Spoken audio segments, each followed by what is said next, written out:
everybody. Oh, sorry for the late start of the show, but more trying some different things and getting organized. Plus, I figure it's my own show. If I start a little late, so what? There's not like a million people sitting around like, Carl, we can't wait for you to start your show, right? So it'll be how it is. But what's happening with y'all? Hope everybody's having a great Monday. I hope you had a great weekend, great past holiday, and a great upcoming 2024 as life goes on. I always open up my videos or my shows with a video from some of the past work that I did out here in LA. We used to have a radio show called Skip Bags Radio. That was on Dash Radio, Dash Talk. And we did a lot of great interviews with a lot of great talents. One of them was a great gentleman that worked with us, and he's doing great stuff out right now. He has a whole health thing going about eating meat and everything. And Mr. Brian Sanders, and he really does this thing. We're going to check out his classic interview, and then I'm going to come back and start the show in about an hour after the interview is over. We're going to do Noodle Free News, which will be just a news report, me going through the news all around town. After that, we may do some Noodle Free Sports. I'll look through a few sports stories, make a few comments, some noodle-ish things. Then the Noodle of the Week, which is all comedians. And it's really just what I'm seeing with this response to Cat Williams and what's going on. And also what's going on with people heckling and talking about joke stealing. I think there's a lot of things you need to clear up on comedy right now as far as that. So that's our Noodle of the Week, all comedians responding to Cat Williams. And let's check out our opening video with Mr. Brian Sanders. Hopefully the audio is fine. I mean, it was working last time. Why wouldn't it work this time, right? I'll get this bad boy cranking. Daddy, can you put on Skip Bags Radio? No, go to bed. Okay, yeah, that's the promo. Yeah. All right, welcome to Skip Bags Radio. Yeah, what we up? got the crew in the house tonight. The Terrible Four. What we got breaking through your door? We got the lady to the left. We're going to introduce ourselves and give you all our breath. This is the place for entertainment and all the things you want to know behind the scenes and how you break dreams. Next up, we're going to have everybody introduce themselves at Skip Bags Radio on Dash Radio, Dash Talk for Dash Comedy. Next to me, I have a wonderful young lady, a princess of sorts, you would say. Hello there, everybody. I'm Gabby. It's nice to see you all. Well, here, listen. Have fun listening to me. That's right. That's right. Cece. Wait, but who are you? Oh, me. What's your name? Oh, I'm Mr. CD Enforcer, a.k.a. Poppy Carlo, the co-host for tonight, and the other co-host for this event that we always run, and he does so well coordinating things. I'm pretty. He does all the work. That's how it goes. We got Young does Sailor God. He travels the world with a hot rod. Tell him what it's about. What up, yo? Sailor Dev in the house, coming at you from Hollywood, California, in the Dash Studios. Welcome to the show, everybody. Thank you, guys. Carl, you're fucking killing the game over here. And I was gonna say, fantastic or terrible for, fantastic for, motherfucker. Yeah, we are fantastic up in this bitch, especially right. You with that goddamn, you rocking Wakanda royalty threads all the time. You know, it's Team Wakanda. It's Wakanda C today. You know what it is, a multiple personality disorder. You got to have a different swag every day to stay fashion correct. Well, let's not forget the one and only, a Skip Bags member, our good friend, Brian motherfucking Sanders is in the studio today. What up, What's up, guys? I'm so happy to be here. Likewise, man. We had the honor of having you on before, but one of our first guests. Yeah. Like I would say within the first 2 or 3 episodes we ever did, you came on and we talked about what we're going to talk about, the beginnings of what we're going to talk about today, which is now like coming to fruition. Yeah. So that's why we're so excited. Yeah. You know? Yeah, dude, the trailer's out. It's been a week. Less than a week it's been out. So yeah. Foodlies.org, you motherfuckers. Go to it right now and check it out so you can understand what we're talking about when we plug it. That's right. Healthy life. And you were like traveling like all over the world and stuff, like just an animal, huh? Dude, well, recently I went to Japan with a couple friends and actually we're checking out their food scene. Yeah. So we shot some video there because everyone's like, oh yeah, Japan, all they do is eat rice and noodles. Yeah. Dude, I didn't come across barely any rice or noodles. Really? If you're eating the higher end food, Yeah. it's fish, meat, vegetables. That makes sense. That makes sense. Sushi, there obviously is some rice. Wait, so it's just like if somebody offers you like rice or something like that in Japan, are you like, no, please? I take out my monocle and laugh at that. No, seriously, it's for like cheap food. Like the only time we had it is when we were drunk in the middle of the night. We got some ramen. But What was the best thing you had? Wagyu, man, beef, just straight up fatty beef all day. So what is the difference, the real flavor difference between Wagyu and like a normal high quality cut beef steak, like an American beef? It's just the softest, fattiest, best flavor you can imagine. Like nothing compares to it here. It's not even close. Like it's like white. Like you look at this meat and it's half white. Wow, because it's so marbly? Yeah. Wow. Sounds so tasty. Well, shit, before we get into that, Brian is working on a documentary, a health company, a fundraising camp, a million different things that we're going to talk about. But as always, we start every episode with a breakdown of a movie or TV show or stand-up. And in honor of our guest today, we're going to break down or debunk, I should say, a lot of the health documentaries you see out there. Yeah. You know, we got What in the Health on Netflix. We got... Name some of the other ones, B. Cowspiracy. Yes. Forks Over Knives. Yeah. All that kind of stuff. So, from your opinion, do you want to get into these kind of one by one and say what you like, what you don't like? Or do you think like start broad and be like, you know, I think the intent of these documentaries is good and noble. Like they strive to do good, but I really do feel like, especially with What the Health, they missed the mark. Yeah. When I hear somebody fucking say eating an egg is as bad as smoking cigarettes, I go, shut the fuck up. And I go smoke 5 cigarettes. Yeah, well, they're not even documentaries. They're vegan propaganda pieces. Like, don't think of it as a doc. It's and they're coming from, you know, a good angle, but they have the wrong information, I believe. And they have their own moral beliefs, which are fine, but I think they're misguided in those as well. So really, they're trying to make films about just not harming animals. And how they do that is spreading misinformation about nutrition, about the environment. Basically, that's what those films are about, is just kind of taking this very skewed opinion, and it's not based on science, and putting out some propaganda, scare tactics that makes you believe it. I mean, I watched it, I'm like, wait a second. Am I like, did all this research I've been doing for a year, does this even make sense? I'm like, oh yeah, it does. Okay. It does. Well, I mean, I feel like it's important to note, by the way, that we talked about this last time, but I think all of us are in the agreement that none of us want to see animals harmed and tortured. No. Like, we don't enjoy that. Factory farming is a bad process. I mean, look, I don't want to see it, but I don't want to. I'm just saying, I don't want to see it, but I don't want it to stop. That's all I'm saying. Can you just give him like a big cage before you knock him in his head? You know, let him run a little bit. Like maybe we could have him like hunt it, make it like a game and shit. Like, oh, he had a chance and shit. Like, your meat is extra. Like, we have tough. That horse racing. Okay, just checking.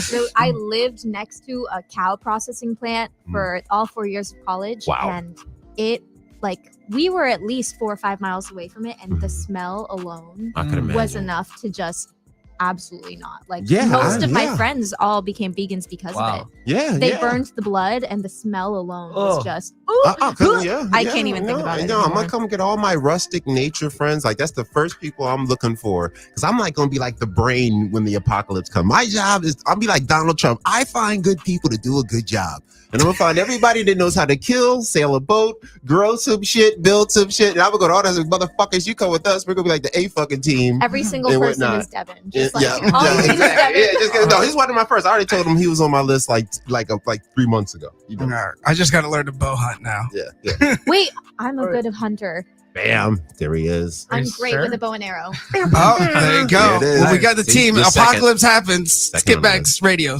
We got you. What? Okay, so you know what the problem with that is with a cow processing facility like that, we're growing animals in one area and then we're growing plants in a different area. That's the wrong way to do it. That's when things get bad. That's when you're having to burn blood. You're having to do these crazy things to try to grow these animals, just like try to get the ultimate profits out of this, right? But if you grow them together, then it's way better on the environment. It's way better for the animal. It's better nutrition for the actual plants and the meat you eat. Everything is better. So they can use the waste as fertilizer. This is what we used to. Yes, this is how we used to grow. It's mixed farming. They have rotational grazing. Right?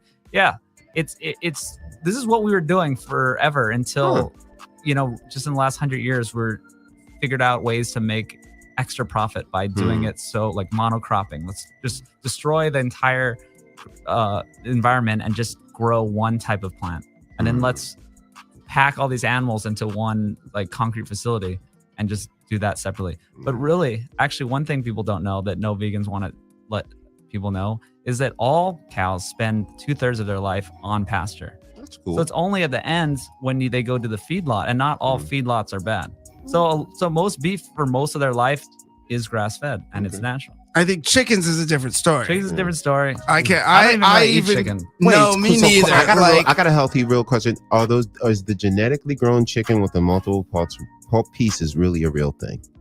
I don't even know what that is. I don't know. Oh, well, okay. So in the Underground Black Network, there's this weird rumor that places like KFC and high producing chicken places to cut prices have farms where they do the genetically induced chickens that have multiple legs and things and like are really fat and like die fast or something, so they can like make like an. That sounds black conspiracy to me. You're like, they only targeting Church's Chicken and KFC. I told you. There was the Underground Black Network. You know what I mean? It's not really based on fact. It's more like magic. You know what I mean? Like magic. Yeah, it's just magic. Well, all right. I agree. And you brought up a good point and about the vegan thing. And I want to make it clear, like, I don't dislike vegans. I don't hate that. I don't sometimes it could be annoying, but I think it's gotten to be more than just a culture. It's very much, I don't want to say cult-like. Ideology is a good word. That's a great word, because it's like, if you're not, earlier today, I was trying to watch just some random videos of a doctor. There was this one doctor online who's very popular. I can't remember his name, but he's vegan and he was watching What the Health and he was debunking it. And he made some good points and I agreed with him. As a vegan, he was debunking his own. I think, and it had a lot of views. But in this process, before he got on the debunk train, he goes, well, his guest was a writer or something, and to his audience, he was like, oh, by the way, guys, she's not vegan, so don't attack her just yet. And just that right there gave me an insight into the culture where like everybody's just so ready to jump on somebody else's shit, and it's not backed by like science, it's backed by cultural outrage, and it's more about, like you said, the ideology versus the facts. So like, absolutely, with these films, Cowspiracy being one of them, what do you think what did they get right first? Let's start with that. Did they get anything right? Barely. I mean, if you want to talk about Cowspiracy, that whole film was based on something that was proven not to even be true. There's a report called the Livestock's Long Shadow, where they tried to say that animal agriculture had more carbon footprint than the transportation industry. What did they say? The whole farts thing? Like the whole farts thing with methane. The gas and all There's that? So much to that. We could talk for a full hour on that. Meth. I can't even start. the methane. Yes, cows produce methane. There's so much more methane being produced by other things that I don't know why we're worrying about cows. Also, methane is a certain type of carbon pollutant that flows. There's some that build up and some that flow through, and methane dissipates. It doesn't stick around forever. So it's not the same as carbon dioxide, which actually sticks around. Well, methane is a building block for organic organisms and for organic chemistry. So when scientists look at other planets for life, they look for methane, and I think methane or carbon. Methane and oxygen is a byproduct of organic life. But to start the process of creating life, oxygen doesn't need to be there. It only is methane and nitrogen. I think methane and nitrogen. Yeah, carbon dioxide, right? Don't they convert carbon dioxide or something or whatnot? I don't know, man. This is why I'm not a scientist. I have another question from the Underground Black Network. Carl, Wakanda Anthony reporting. And I want to know, because of the cows, do the actual psychedelic mushrooms come from the actual cow's poop in cow pastures and stuff? I could take this one. So where can I go? Okay. Well, all right. So I grew up in Florida, where we used to allegedly go pick psilocybin mushrooms, and they would grow wild in cow patties. So the way a mushroom works is it's mycelium, which is the actual living organism, and that grows in like a cotton web-esque material in the soil all underneath the ground. Okay. And when conditions are right and there's the correct nutrients, like a cow patty, a mushroom pops up. And imagine mushroom is the fruit of the plant, basically. So it would be like the apple hanging from the tree. And then that contains the drug and everything like that. Do they really bleed purple when you pick them? Yes. And it's not a bleeding. It's the purple is the chemical, the psilocybin. Okay. So you can actually lightly simmer them and extract that and put it into tea. And we make Gatorade and all kinds of good fun shit. That's better than what I was going to say. Well, I grew up in Hawaii, and in Kualoa Ranch, that's where they film like Jurassic Park and stuff like that.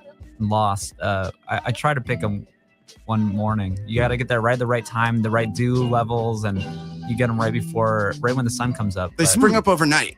That sounds like a good. This sounds like a good movie title. Like they're really fast too, dude. It's like some Linus Peanuts. Let's go to the pumpkin patch and wait for the mushrooms to surface. You know, but just to get hammered. You know, I knew someone in Florida who allegedly had a large personal grow operation of illicit mushrooms, and I was watching these things be completely like the way it is when you grow it in a controlled environment, it basically looks like a patch of dirt, but it's like cow feces mixed with vermiculite and peat moss, and it's a mixture that it's like a bed, like a flower bed. It looks like you don't see anything; it just looks black on top.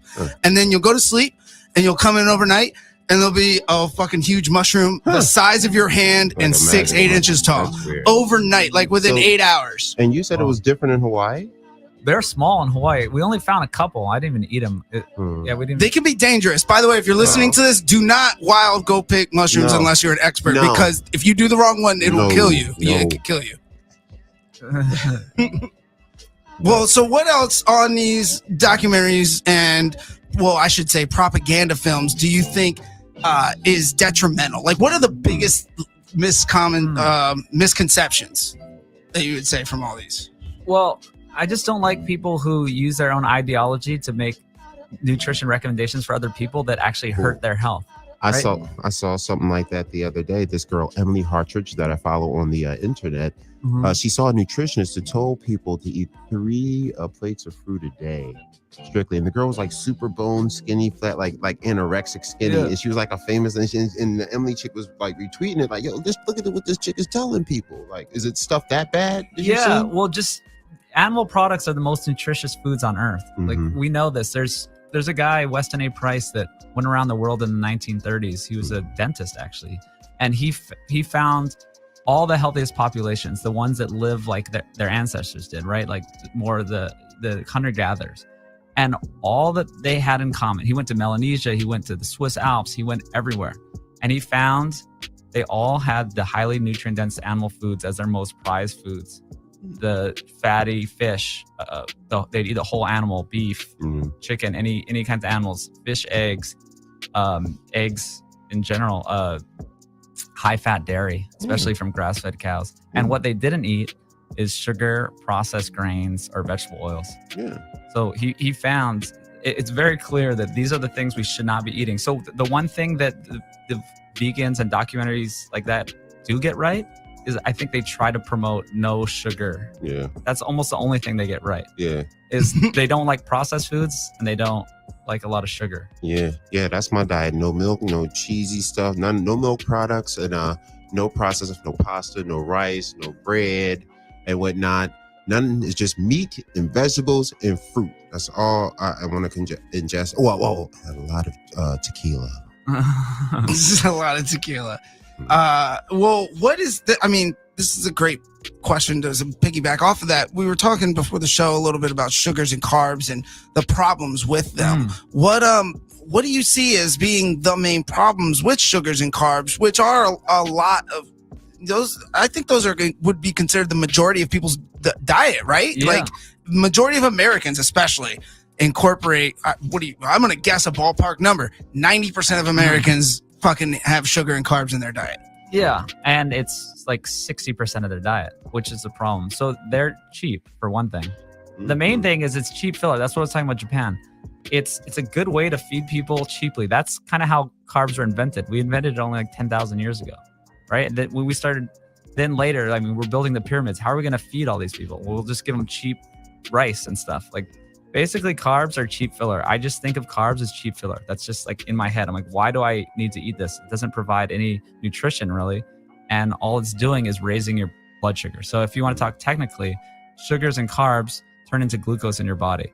And it raises your blood sugar. And what your body wants to do is get it level, right? We don't want this raised blood sugar, so it secretes insulin. Okay, so it is true that bread turns into like sugar. Absolutely. Yes. Okay. So does alcohol. So does not tequila. The agave plant would never do that to me. I mean, that's been one of my issues with diet and fasting and stuff is like, I can go fine with just meat and veggies, but god damn it, I want a beer sometimes or something, and like just get hard A. Yeah, beer's like vodka. Isn't beer like liquid bread or something? Yeah, the beer is because of the carbs. It's made from fucking grains. So just drink tequila. Actually, tequila is one of the best alcohols. Tequila straight, tequila water, tequila and lime. Yeah, I have allergies and whatnot. And the only liquor that does not affect my allergies is tequila. I drink anything else all night, I'll wake up feeling funny or blurry or weird. Most everything else is made from corn or wheat or grains or malted barley or rye. Oh, so it's basically like I'm eating a lot of bread all night.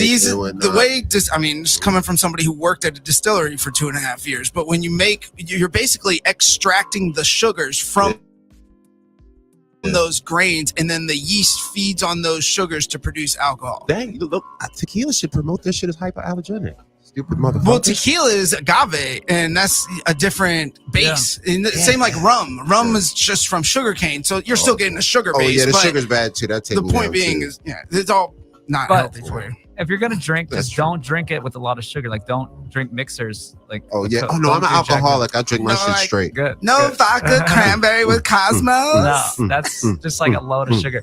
So yeah, so if you're drinking all this sugar, you're just eating bread.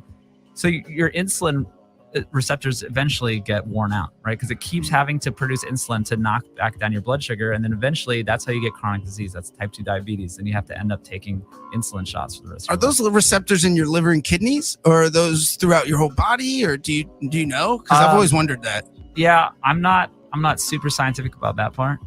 Is it possible to change your diet enough to make your diabetes go away? Absolutely. Okay. Yes, that's 100%. Oh, there's a company called Virta Health that's doing up in San Francisco. They did a year-long study. They did like an actual scientific study, and 94% of their patients reduced their medications, and 60% reversed their diabetes. Nice. Actually reversed just by diet and health coaching. Nice. People have fought, not cured, but done very well in the fight against cancer and other, not just diabetes, it's other medical ailments, whether it's disease or whether it's even like sometimes with like infections or viral stuff too, depending on your health and diet can be preventative. So your immune system is stronger or help it recover quicker.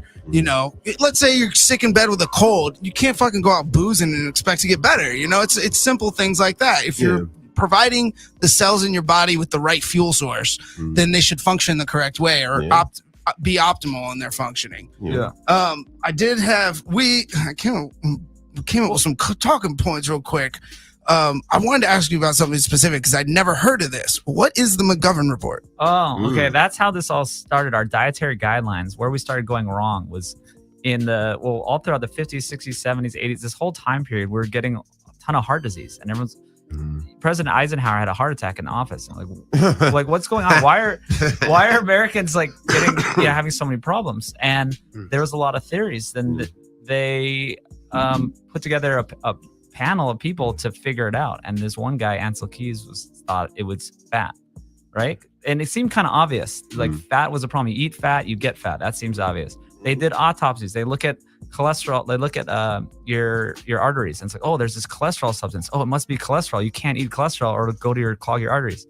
So it seemed reasonable. We didn't have a lot of science at the time. So then there's another guy, John Yudkin, who was an English guy who had the opposite idea. He thought it was sugar. He thought it was like refined grains and sugar, because all these English colonies, every time they came in and took over, they take over populations, So we learned something from being white assholes. Awesome. The white man comes in and people die for different reasons. And one of the reasons that they died is because they introduced all this sugar and flour into their diet. And they immediately went from healthy, never getting cancer, Alzheimer's, heart disease, type 2 diabetes, having none of this, to having rampant problems with this. And it's when they introduced this sugar and flour. So Yudkin proposed this. Ansel Keys, as American guy, said it was saturated fat was a problem, and basically Ansel Keys won. It was basically like a popularity contest. That's what I was saying. How is that decided? Isn't there like there's got to be like an Academy of Scientists or American Health Academy that like kind of fucking just picks which lane to follow? I think it's like when you're talking to Donald Trump, it's all about the last person he talks to.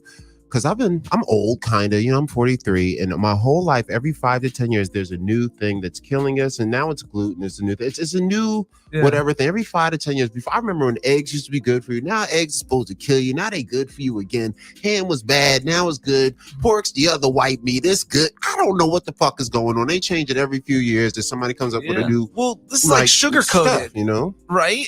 Sugar coated. The documentary goes into the details about how the sugar industry paid doctors and scientists to say that sugar was fats that were bad for you and sugar was good. That's why we have fucking breakfast is now like pancakes and fucking sweets. It's terrible. Yeah, like you don't need that rush of sugar in the morning and like cereal and all that stuff. Feed it to your kids. Dude, that's a whole nother story. That was developed in 1917. John Harvey Kellogg and Post, like this all they're Seventh-day Adventists. There's this whole religious undertone to it too. What? Where really? Yeah. Why am I not surprised? So I researched why do we even think meat is bad? For all of history, meat was our life. We became human because we ate meat. Right. That's I thought that was what made us able to advance and move forward. Was cooking, the ability to the omnivore ability. Meat. Isn't that what they think is responsible for the development of the human?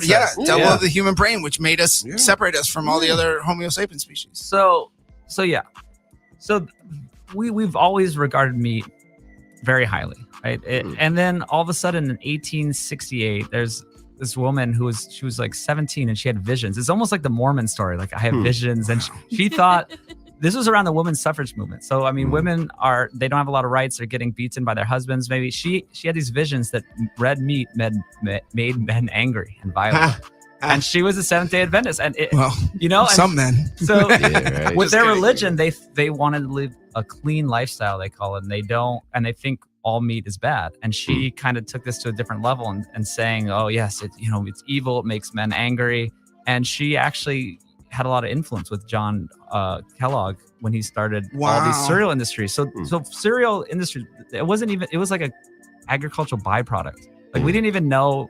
A lot of this stuff like soybeans were like, we didn't even use it for human consumption. God. So I have a weird story. When I was a kid, I used to get allergies as a kid. I used to swell up and stuff like that. When I got tested with all the needles that they do for you over like, of course, like 20 needles, like 20 needles every couple of weeks, right? The only thing that I was allergic to was soy. And I was just like, and then I said, isn't soy in like every single thing in the world? It's in everything. My mom's allergic to soy, and I give fucking look through the package on everything. And so is like high fructose corn syrup, though. Yeah. But the reason I think those are in everything is, like you said, they're cheap. But also, there's been a lobby campaign and a propaganda campaign. Now you're telling me since the 1800s. I always thought it was since the middle of the 20th century. Yeah. But, apparently this goes back way fucking farther. Yeah. And they're saying to eat all these cereals. It's basically a business move. It's like eat. They're trying to sell cereal. There's like 100 cereal companies that blew up in Battle Creek, Michigan in the 1910s and 1920s. Damn. So does the food pyramid have something to do with this? Doesn't it have bread and rice and all this? Doesn't it tell you to eat it? Like, isn't it like on the top? Like this is on the top of the pyramid. Eat bread and rice first. And who eat all paid the for that shit. Report? That's why I'm making this film. Like these guidelines. So the government subsidizes corn, wheat, and soy. Right. Mm-hmm. There's a long story about just people trying to make money. And some of it was based on, reasonable. It wasn't just evil, is what I'm saying, right? They're like, they thought fat was bad. Yeah. Like, okay, well, if you can't eat a lot of fat, then what should you eat? Well, you're left with carbs. That's what we're left with. So and then they gave a green light to make all these low-fat products. So then that's when the companies started making low-fat everything. And then, so it's all based on high fructose corn syrup and grains. And then when you take the fat out, you have to replace it with something to make it taste better. So it's high fructose corn syrup or sugar. So that's how we ended up with this mess. And so, I mean, there's a cool graph where you can see right when these dietary guidelines were introduced in 1980, there's a graph of obesity in America. And it right at that point, it just goes straight up. Wow. It's like, Low-fat diet is so stupid. So yeah, basically. And I'm sure that there's got to be some correlation, whether it's been studied or not. But timing-wise, with the Industrial Revolution, people are not out there pushing fucking backhoes in fields anymore. Yeah. They're driving tractors. Yeah. The people are just getting to be less mobile. A car was invented instead of having to walk everywhere. People just in the modern age have become less physical. I actually have a weird theory that because of the modern liberation of feminism and women and everybody else, with more laws letting more people enter the workforce and enter the business force and job force, a lot of people have exploded. So they try, companies, they're cheap fuckers, right? So they always try to figure out a way, like, okay, we got a lot more people. And yeah, we could pay them more. And yeah, we could make food a little cheaper from the year, but fuck that. You know what I'm saying? What we're going to do is we're going to switch this little grain shit right here. We're going to keep paying the same motherfucking price and play stupid and whatnot and make this whole scam about the grains and then laugh in the room when they see the scale like, oh, it's up 90%. That's my theory. Well, you can look at any product in the store, and the more protein it has, the more expensive it is. So like the more you dilute the foods with cheaper grains, the cheaper it gets. These fucking drug dealers cutting my shit. Dude. I want that pure. Right? I want that pure. Don't be stepping on my meat. What is the correlation, if any, about the claim that some of these propaganda films and a lot of these advocates for veganism are making between meat and cancer? Because there has been a lot of claims that red meat has been listed by, was it the World Health Organization as a carcinogen? Explain that to people. Let's shed some light on this, please. I hate this. I hate these people. So the World Health Organization is so biased. They have such a vegan vegetarian bias. Like a lot of the members are themselves vegetarian. Just a lot of this stuff. It does get back to the mid 20th century, like you're saying. The hippie movement is when we started getting anti-meat, right? The Green Revolution, 60s and 70s. Yeah. There's a book called The Diet for a Small Planet, or Population Bomb. We thought that meat was the cause of a lot of our problems, and the only way we could feed the world is if we had this vegetarian diet, or it's like, why are we giving all the grains to the cows when we could just get the grains to the people, right? So that was the sentiment in the 60s and 70s, and we still have that, where everyone is more on the anti-meat side, right? There's always this anti-meat sentiment. There's always people in the HuffPost or like CNN trying to push this, like, oh, meat is bad. Like, I just think that's a where you look thing, though, because like people in fucking Texas ain't concerned about the biggest. Yeah, you go around town here though in LA, and you're gonna run into that, especially at like restaurants. In theory, since it's connected to aggression and almost like a bad masculine behavior, if you're anti-meat, are you anti-male?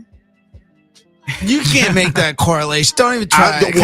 Remember he said the lady back in the day said meat made the men angry, and then he said the new set of people said people like, yo, we get more sensible in society. We got to be nicer. Well, that's more just got to be of other people's rights, right? Check it out. Like you got to think of that from men are assholes. Yeah. So hey. And men eat a lot of meat, and they like to kill things, and women don't like to kill things. Women grow things and grow babies. So women are like, no, we make shit and grow shit, and you guys kill and eat shit. That's not true. There's plenty of women huntresses. Anyways, hold on. I was going to say, I think there's probably a legitimate subconscious reason for that. And you got to think back to like the medieval and feudal times. Like as a general populace, you're gonna be poor, you're gonna be farming, you're gonna be eating like cabbage and fucking corn and shit. And who gets to eat the meat? The king. You know, so like it's almost like a sign of affluence, of being overweight back then is a sign of like success and wealth and power. And so for generations, hundreds of generations, that's probably been like the cultural stigma. And I get that, meat, though. But exactly, that's what I'm saying. You think those people like? I don't think they're anti-meat. No. I think this anti-meat. I think all these poor people around the world, they work all week to get the one piece of meat. Mm-hmm. Yeah, you know what I mean. They regard it highly. But it's just when you are rich enough as a country and have enough problems taken away from you, then you start to worry about things like, oh, is this meat giving me cancer? So back to your question about meat and cancer. So they've done studies. Epidemiological studies can only show correlation. They can't show causation. So a lot of the anti-meat studies, they're asking people, oh, what did you eat in the past year? And it's like, I don't know. Like I probably like this, and how many vegetables do you eat? How much meat? So it's based on these studies that aren't. So for one, the data collection is not very accurate. And then there's so many confounding variables too. They're like, okay, so people who tend to eat meat tend to ignore their doctor's advice because apparently meat is supposed to be bad for us. So people who eat more meat tend to smoke more. They tend to exercise less, right? It's the opposite of the vegetarians. The vegetarians are a healthy group because they tend to do the opposite. They exercise more and they barely smoke and they do all these other practices in their life. So there's another factor. Another factor is, what are you eating with the meat? So meat by itself is totally fine. It is perfectly healthy. The minute you start putting a sugar-filled bun or soda or fries next to it, that's where the problem is. So now you can't really separate that out very well. So this is perfect because I really wanted you to get into the science of explaining how the body processes meat and protein and versus how it processes carbs, sugars, and glucose, and what basically, what we've talked about before, what the difference is between a diet that is just vegan and then a ketosis diet, and like what the advantages, disadvantages of either. And just so people out there are listening and they'll be like, I have no idea what the fuck you're talking about. Why is meat good? Why is eating only meat good versus only eating something else? Okay, this is a long one, but this kind of, so I did a ton of research. I wanted to find what's a unifying theory, right? Well, why do some diets work and some don't? And then why does a paleo or keto diet work where people are eating tons of meat and sometimes a vegan diet can work? Right? That's sort of like, doesn't make sense to me in the beginning. And I thought that low carb was the only way to go. So I kind of figured that out, I think, where your body has two different metabolic states that it can be in, right? It wants to either thrive and have a lot of fat, or it wants to have a lot of carbs, but it can't do well with both, right? So that's the paleo's one side, vegan's the other side. Like, like the extreme, the raw vegan, they're barely eating any fat, right? They're just eating like fresh fruits and vegetables only. So most Americans eat equal amounts of fat and carbs, right? The average American diet is 40% carb, 40% fat, 20% protein. So that's right in the middle of that spectrum. That's where you get into trouble. Like, just pick an end of the spectrum, right? The easiest thing to say is don't combine fats and carbs together. And then also on the vegan side, I don't agree with that diet because I agree you can do well on a high carb, low fat diet, but you need those highly nutrient dense animal foods. That's the most important part. So that's what the vegans are missing. But what, like I said about Weston A. Price, when he traveled around the world and found these populations, yes, some of them don't have access to a ton of meat, right? So they would eat like shellfish or clams or fish eggs and eggs. Like when they also didn't eat grains and sugar. They ate tubers, right? They ate like potatoes, root vegetables, which is a better form of carb. And so, yes, they did eat maybe 80% potatoes, but then they ate this very nutrient dense animal foods. Like they would eat the whole animal. They'd eat the liver, right? That's where all the nutrients amazing are. For you. Yeah. So if you ate a diet that was mostly potato, you could eat high carbs, potatoes, fruits, vegetables, tons of fruit, tons of potatoes. You can tolerate those carbs better. You won't have those big glucose spikes and your insulin spikes because you're able to tolerate the carbs because you're not eating a ton of fat with them. And then you have to supplement that with some good high quality animal protein and fat. Right? It's funny you say that. I was just listening to Kevin Smith about his heart attack he just had, and now he was going vegan because I want to talk to him because he's well, miserable. You can. We're friends. Oh wait, he's miserable. Kevin Smith just had a heart attack. Yeah, and he's miserable. He was talking. Did you hear this about him being? His doctor said only eat potatoes, or the Weight Watchers people. That's why that works. Wait, only eat potatoes? The potato hack. So that's the thing. That's a way that Penn Jillette lost weight that way too. But that makes sense. So people explain what it is first, so they know what we're talking about. Only, but for 2 weeks or more, you eat only potatoes. You can't have salt on it. You can't have butter on it. You're just eating straight baked potatoes. Wait, is this healthy for you? I don't think so, but I know why it works, and it could be healthy for temporarily. Oh no, because I when I'm broke on rent check, I do that shit sometimes. Yeah, it's a way to lose weight. So that's a second metabolic state that I'm talking about. That's almost like you're like a Simone in Bolivia or like the Catawbans in Melanesia. That's what they eat, and why it works is you're in a different metabolic state. You're not eating fat. Okay, there's multiple things going on. One is you're not eating that many calories because it's kind of gross. Like you're not eating the butter and the salt. It doesn't taste good, right? So you're naturally not going to eat as many calories. And then also your body can do fine. So it makes sense evolutionarily, right? There was times where we had a lot of hunts, successful hunts, and we gorged on fatty meat, and there's times when we didn't have any animals around, or the animals were very lean, and we had to rely on mostly vegetables and tubers. So we can do well in both of those states. So here's another interesting thing. There's no naturally occurring food that's both high fat and high carb, right? Every food is one or the other, right? You never really think about it, but all the most fattening foods for you are that combination. A donut. What is a donut? High fat and high sugar. What is pizza? High fat and high carb. Okay, so that's not natural in nature. The only food substance on earth that's both high in fat and carbs is mother's milk. That's specifically designed to fatten up a baby, right? So other than that, we generally ate either very high carb and low fat or very high fat and low carb. Question: are there any individual vegetables or fruits that, if eaten in high abundance, can actually get to be bad for you? Well, I think sugary fruits are kind of bad for a lot of people. Like tropical fruits. I mean, they're really high in sugar. Really? And especially if you juice them, that's the worst thing you can do. Just drink the juice. You're concentrated. Yeah, but if you have it with the fiber, it's okay. Oh, that guy with the juice is going to be pissed.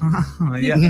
but a lot of people, if you're... That's a big fad right now, too. Juice. I think juice fads are the worst thing to do. So at the end of a juice fast, you're starving and you're addicted to sugar. So I would say do the opposite. Go on a sugar fast. See, he's like a crackhead. Dude, no, if you just take out all sugar from your diet, then you're gonna be eating more nutrient dense foods. You're gonna be feeling fuller.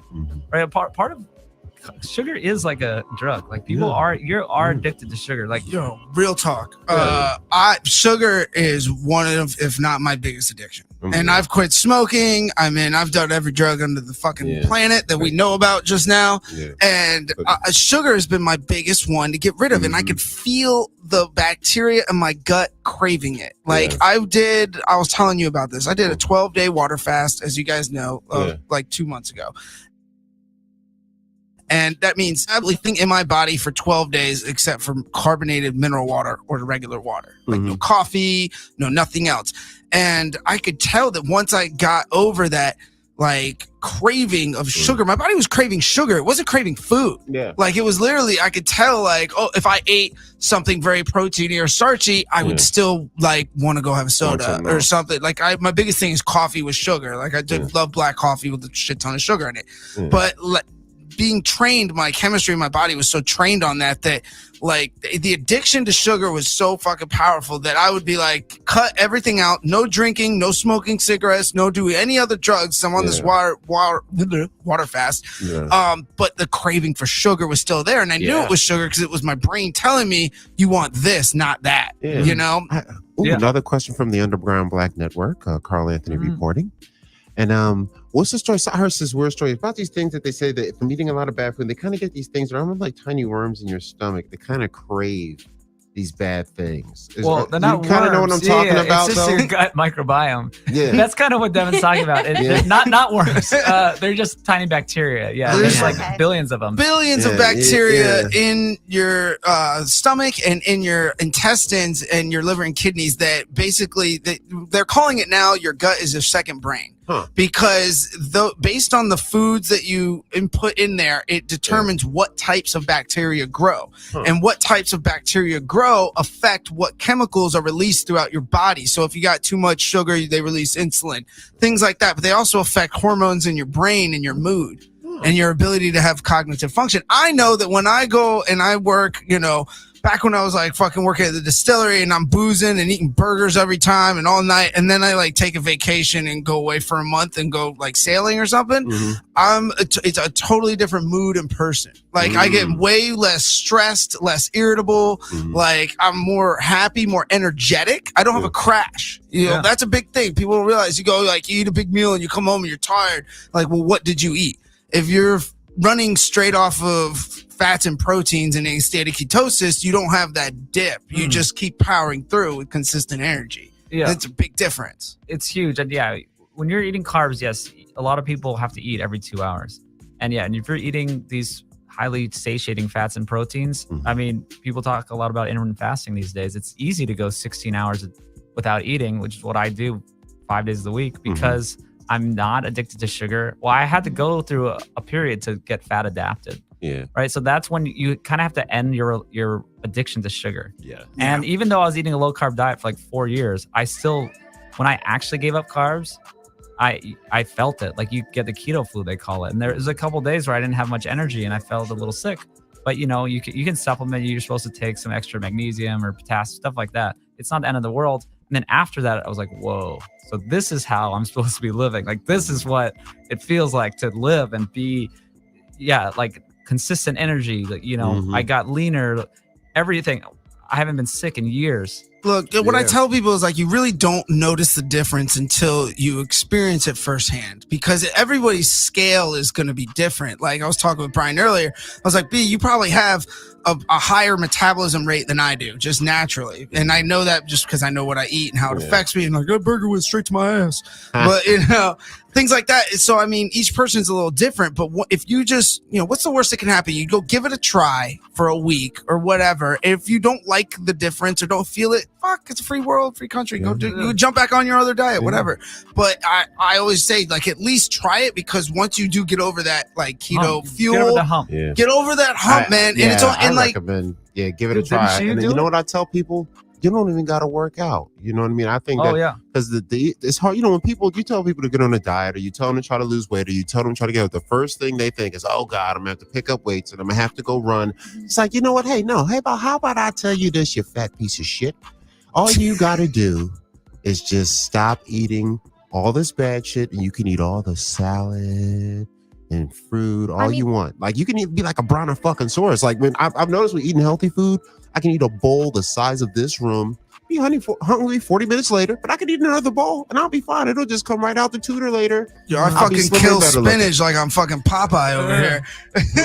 Did you have something? Well, I think the best thing that I ever did my whole life was I have honestly never drank a full can of soda. I do not like soda. My entire carbonation really stresses my body out, and I burp like so much. It's just so much. But I've always, my entire life, I've never been really into sugary stuff. Desserts aren't my real big thing. I don't drink sodas. Water has been my favorite drink my whole life. And I'm this tiny. I don't work out. People are always like, how the fuck do you not work out? I just eat well. Yeah, that's why Asians, like in Japan, like, why are they so healthy? They eat carbs. I'm like, they're not eating sugar. Like, raised by an Asian. It's 80% diet. Like 20. Losing weight, you shouldn't try to exercise to lose weight. Exercise is amazing for so many other things, but not for weight loss. I mean, so what out of you putting together this documentary, you've gotten in contact and had the opportunity to host and interview amazing professionals in this industry. Will you give our audience a little spoiler to some of the people that you've talked to? Like, I specifically want to bring up Dr. Sean Baker, because I love him. Yeah, fucking Sean Baker is. Tell them who Sean Baker is first, because I don't think they know. Like, he's a mutant. He's a freak. I love it. He's this giant. He's a doctor, for one thing.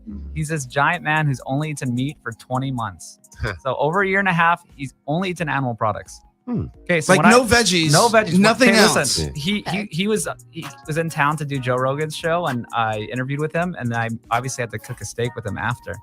And I had this herb marinade I make.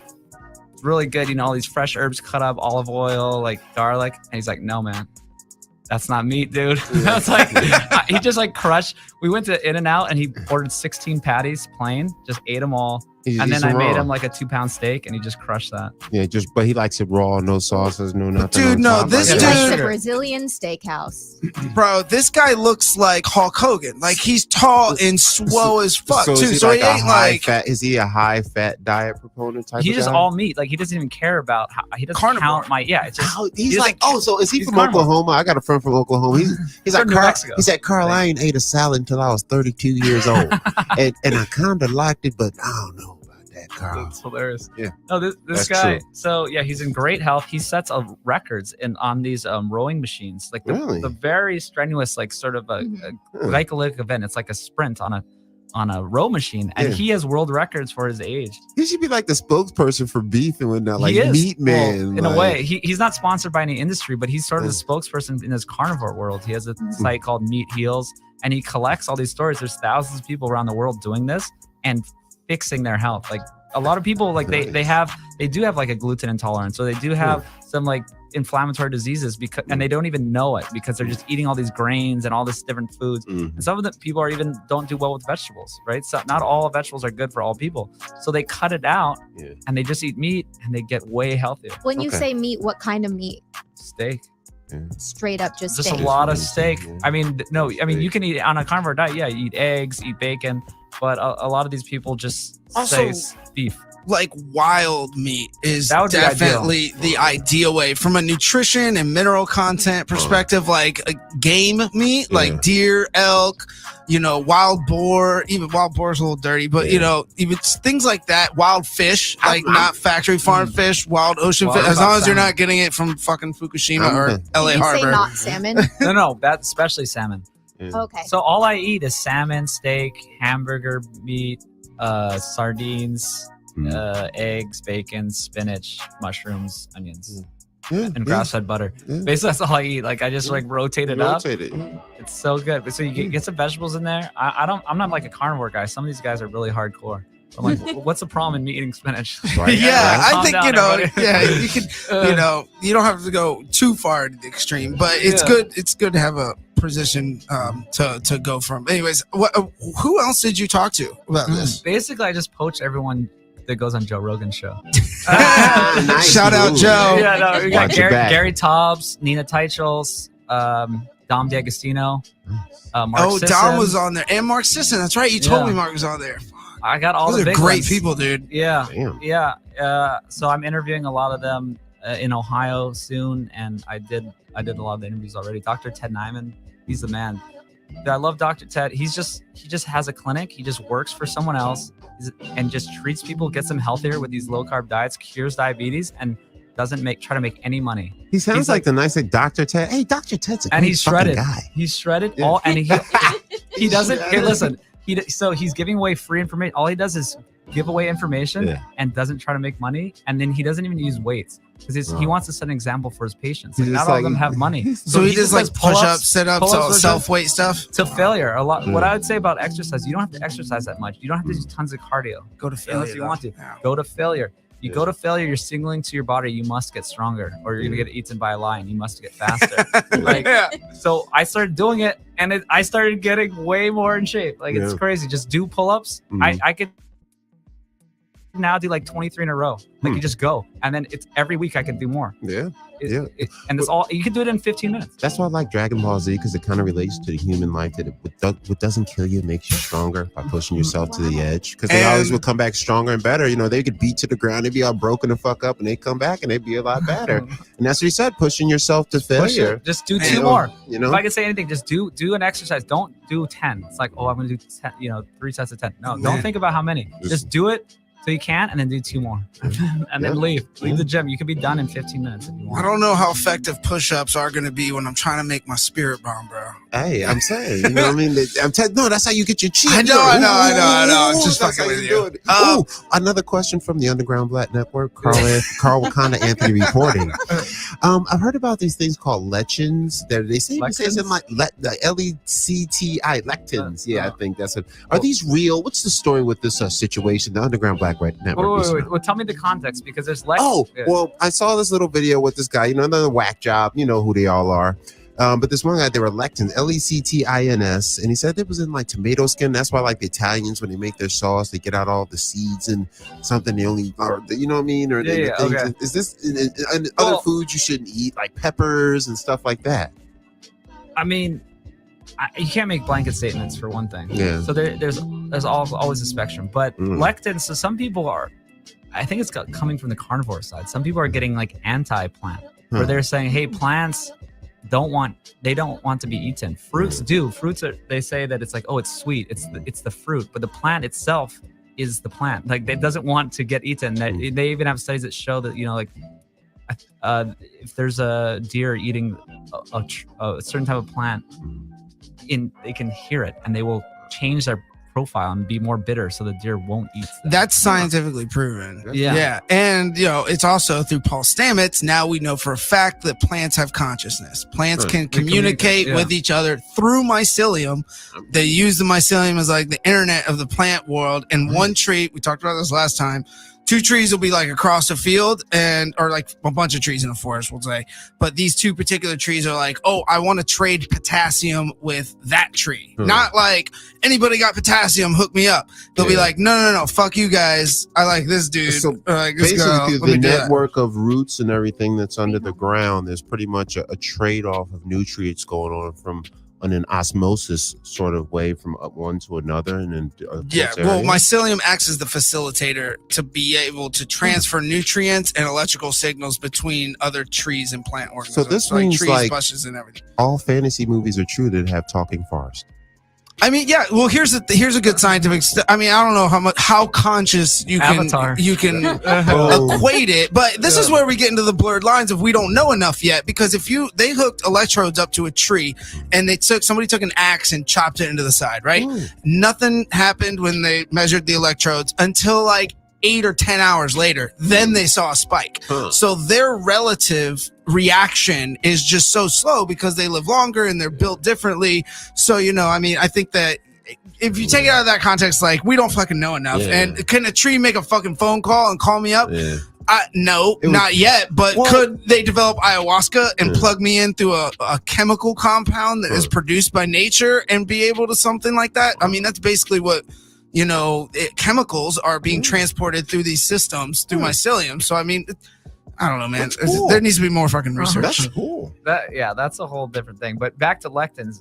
So back to the boring part. The lectins. I mean, there are some things in plants that people don't do well with, but I don't think it matters to most people. It's like there's small amounts. I think people know if you're lactose intolerant, you can't eat milk. I mean, like it's not as strong as that, but some people are trying to say, oh yeah, there's certain things with lectins. Like, I mean, really, we're eating. If you're eating whole foods, you're doing fine. Just, I would never worry about lectins in like certain skins of tomatoes when people are eating like boxed mac and cheese, which is like 1,000 times worse. That's literally like crack food. That's I mean, that's part of why we got obese. There's all these different theories. There's a million things that happen, but engineered foods for taste. It's like they have food scientists trying to make us addicted to these foods, and we're combining fats, salts, and sugars, and that's one of the reasons there's like snacking culture, right? It's all about making money, right? It's not a conspiracy, really. It's just obviously companies want to make money.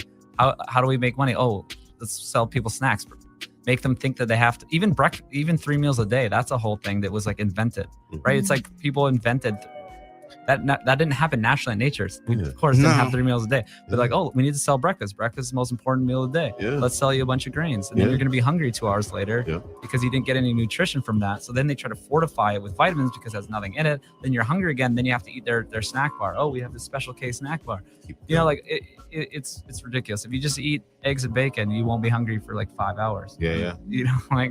Well, so throughout this research process and going down these different avenues of, I don't want to call them rabbit holes, but, basically lanes of like things you didn't know and learning about all this stuff. What do you think you have found out about that has surprised you the most so far that you didn't know before?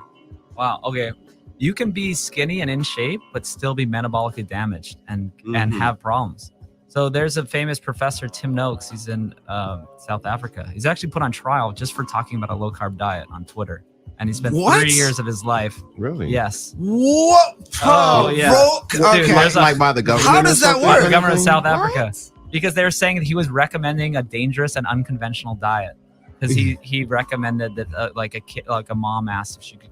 And you said this is an African, so they were like, you are recommending a bad and very dangerous diet. We will have to lock you away, sir. Not to hey, let's not bring up that we just got over apartheid like 20 fucking years ago, but we're going to throw you in jail for a tweet? Yes. Get the fuck out of here, insane. South Africa.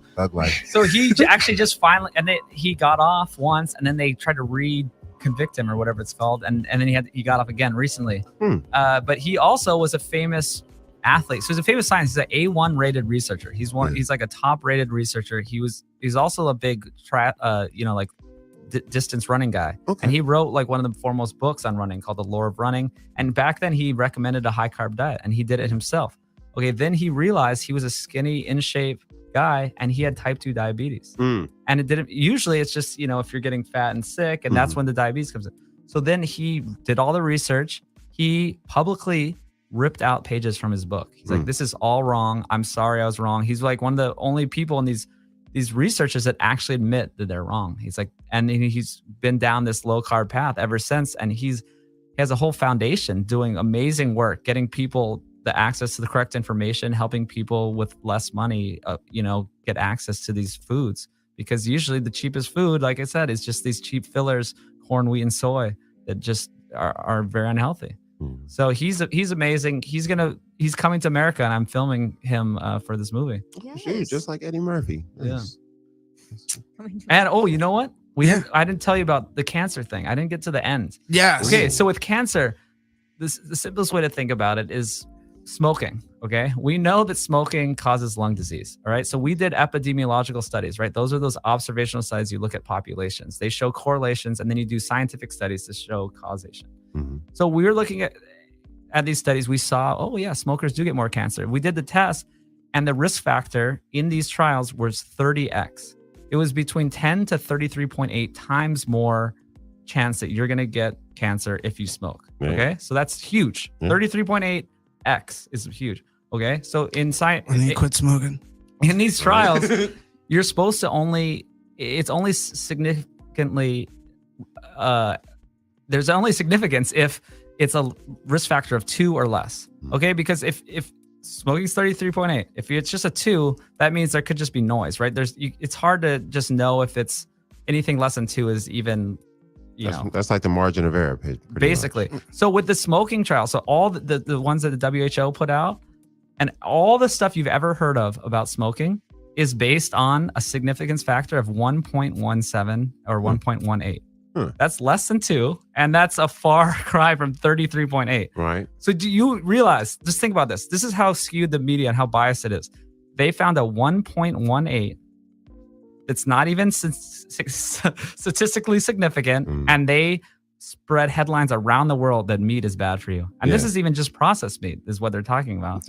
I mean, yes, bologna. Yeah, I mean, I'm not going to recommend to eat bologna. I'm not going to fucking live off of New York hot dogs. Yeah, the hot dog cart. So that's how meat got rated a type 2 carcinogen, is just from these bogus results. So how do we, I mean, obviously your documentary is doing it, but how does the person listening out there, if they're discovering this for the first time, I obviously go to foodlies.org, but when they talk to other people and have these conversations, what's the best way to approach it? Because I was also wanted to bring up, the whole culture behind veganism. And like I said, I really don't have anything against vegans except for my agreement with you about the spreading of ideological beliefs versus factual representation of reality. And that's a dangerous fucking lie. It's like, if you lied to me about this just because you're a fucking Seventh-day Adventist who, doesn't think men and the patriarch are evil and red meat causes it, then I can't really take too much else that you say for fucking legitimate fact either. So without having a fucking fight about it, when people go home to their families on Thanksgiving, how do you talk about this with other people? All right. You just need to rethink things. Okay. Just reset your mind. Sometimes I have to do it too. I'm like, wait, what? All this advice we've been given, where did this come from? What are their interests? Are they, that they have ideological things? This is where it's coming from. A lot of these researchers in Harvard are vegetarians, and they, want to prove that it's bad, and they try so hard to prove it's bad. But I could show you 100 studies proving that a low carb diet in randomized control trials does work and is better, right? So you have to just think where the information is coming from and why do people believe this. That's why I started researching. Okay, when did we start believing meat was bad? Because 1,000 years ago, no one thought meat was bad. You know what I mean? There's no concept of veganism prior in history. It's just called porn. And the Homo sapien by is about 4,000 years old, 6,000 years old. Our body type, you know what I mean? No, it's more than that. It's 400. Yeah. Okay. So 400. So we've been pretty much packing away the same shit in the same kind of body, and it was never a problem for about 398,000 years or something like that. And then all of a sudden now, oh man, I don't know about this meat shit. It's crazy. So just rethink it. Like, just have an open mind and do your own research. I know it's too. I mean, it took me a year to figure all of this stuff out. Not that I have it all figured out, but I mean, I quit my job and it's just like, I'm gonna make this film. I'm gonna learn everything I can. Yeah. And it took me a while to get through it because everyone has their own tribe. I started out biased. I thought low carb is the only way to go, but then I figured out, oh wait, there's 2 different metabolic states. You know, we can be okay on a high carb diet, but no one in America is gonna do that. Yeah. Like, who's gonna eat? Oh, I mean, maybe people. You would have to eat only potatoes, fruits, vegetables, and organ meats, and like low fat meats. I mean, it's not very appealing to someone to go very low fat and then still have those. So you'd have to be a vegan diet plus chicken liver and oysters. So I think that's a perfectly healthy diet. I'm not going to do it. But if you're gonna eat, you know, you can get away. I'm not saying everyone has to eat a ton of meat and fat all day. That's another misconception too. I feel like if you don't agree and fall into the vegan camp, you're against them. There is no middle ground with that conversation. I think that's destruction of modern time with social media, especially in America. The Republican Democrat approach, the religious Muslim or religious non-religious approach. It's almost like that. Nobody really can handle the middle ground too well. It's just like if you don't completely co-sign their stuff and like give them a blowjob, then if you go, oh my God, you hate me, you want me dead. You know what I mean? It's just like, no, why can't it just like not be my thing? It's somewhere bro? In the middle. Yeah, that's what I'm trying to do. And I'm trying to get on social media these days. And I'm talking to vegans and you're yelling at me, they're showing me studies, and I'm like, I'm trying to just be in the middle. I'm like, hey, I understand like this, and I'll explain to them why this study doesn't make sense. Like, you're looking at, you know, like 500 people in Finland that like did one. You're not proving anything to me. You're just telling me that 500 people in Finland like don't eat meat. Like, I don't care. But I'm trying to just say, hey, open your mind. Think about this. Like, I'm not saying that everyone should eat a certain way. I'm just trying to say what's the common ground here. What do we know is bad and what do we know is good? And I'm all about nutrient density. Here's a one. No one really breaks this down this easily, where food is just 4 things, right? It's fat, protein, carbohydrates, and micronutrients. We can just group everything as micronutrients. Okay, so the protein and micronutrients, that is the building blocks of your body. That is what you need. You need to focus on those. Okay, the fat and the carbohydrates, those are just fuel sources. Think of them, nothing. You're not getting much nutrition from them, right? It's just fuel sources. So just eat as much protein and micronutrients as you can and have as little of the fuel source to your goals, right? If you're like a athlete, then you're gonna have more fuel source, if not less. And if you want to lose a lot of weight, then you have to really cut down on that fuel source. So then I'm also saying that fat is the preferred fuel source. It has a lot of better things to it. Like, you don't, you know, most of the carbs out there are bad for you, like sugars and grains. So if you choose carbs as your fuel source, I would say you have to eat like potatoes and vegetables and fruits only. But fat also has the whole thing of, you know, you eat a ketogenic diet, you can be in ketosis. It burns.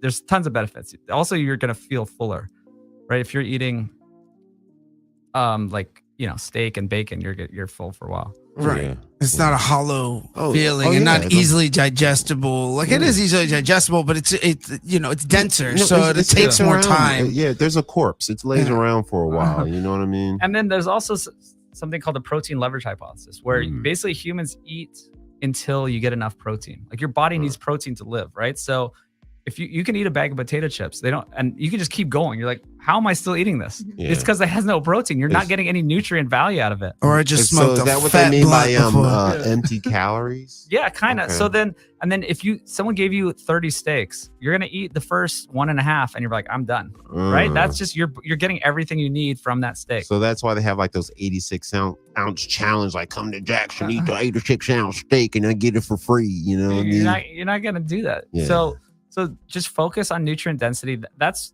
sort of the unifying theory too. Is just I don't care if you're vegan. I don't care about your beliefs. Well, just don't spread misinformation, and let's just try to eat the most nutrient dense foods, because that's how you're gonna be healthiest. If you're gonna have filler, just carbs are cheap filler, right? The supermarkets, the cheapest thing has the most carbs in it. So just eat the least amount of filler. The carbs are just excess. They're not giving you anything. So just eat nutrient dense foods. Those are the foods I listed before that I eat. It's just like steak and salmon and spinach. Well, before we wrap this up, I want to get to some rapid fire stuff real quick. But before that, I did have a question about moving forward as a species. we've talked about what we need to do as far as intake for nutrition and fuel in our body, right? So we kind of have an idea about that, or at least you do, basically, and that's what you're telling us. And we do have a way, and I know through my research with permaculture and sustainable growing and agriculture that is sustainable, that you can develop systems that incorporate, meat and veggies and crops, and they all work together by one feeding the other. A chicken, lays eggs and does this. Yeah. But those, to my knowledge, those systems only produce, they have a capacity of volume. So they can't sustain large populations. They can't scale it up very large. Well, they're not designed to be scaled up. See, so they have to be maybe like more local kind of they're like your garden in your fucking neighborhood, and they grow crops for everybody, and then has like a couple cattle or like whatever it is. That'd be a good government project. But my question is, like, is there a way to feel, because we developed the mass production of crops and everything to sustain the culture and to feed millions and millions of people, right? That's what has allowed our population to basically grow exponentially in the past fucking 200 years. I mean, you look at how many humans were on the planet 200 years ago compared to now, fucking less than half. So is there a way to achieve the diet and nutrition necessary but still do it in a cost-effective manner on a large scale for humans? Absolutely. Okay, what is that way?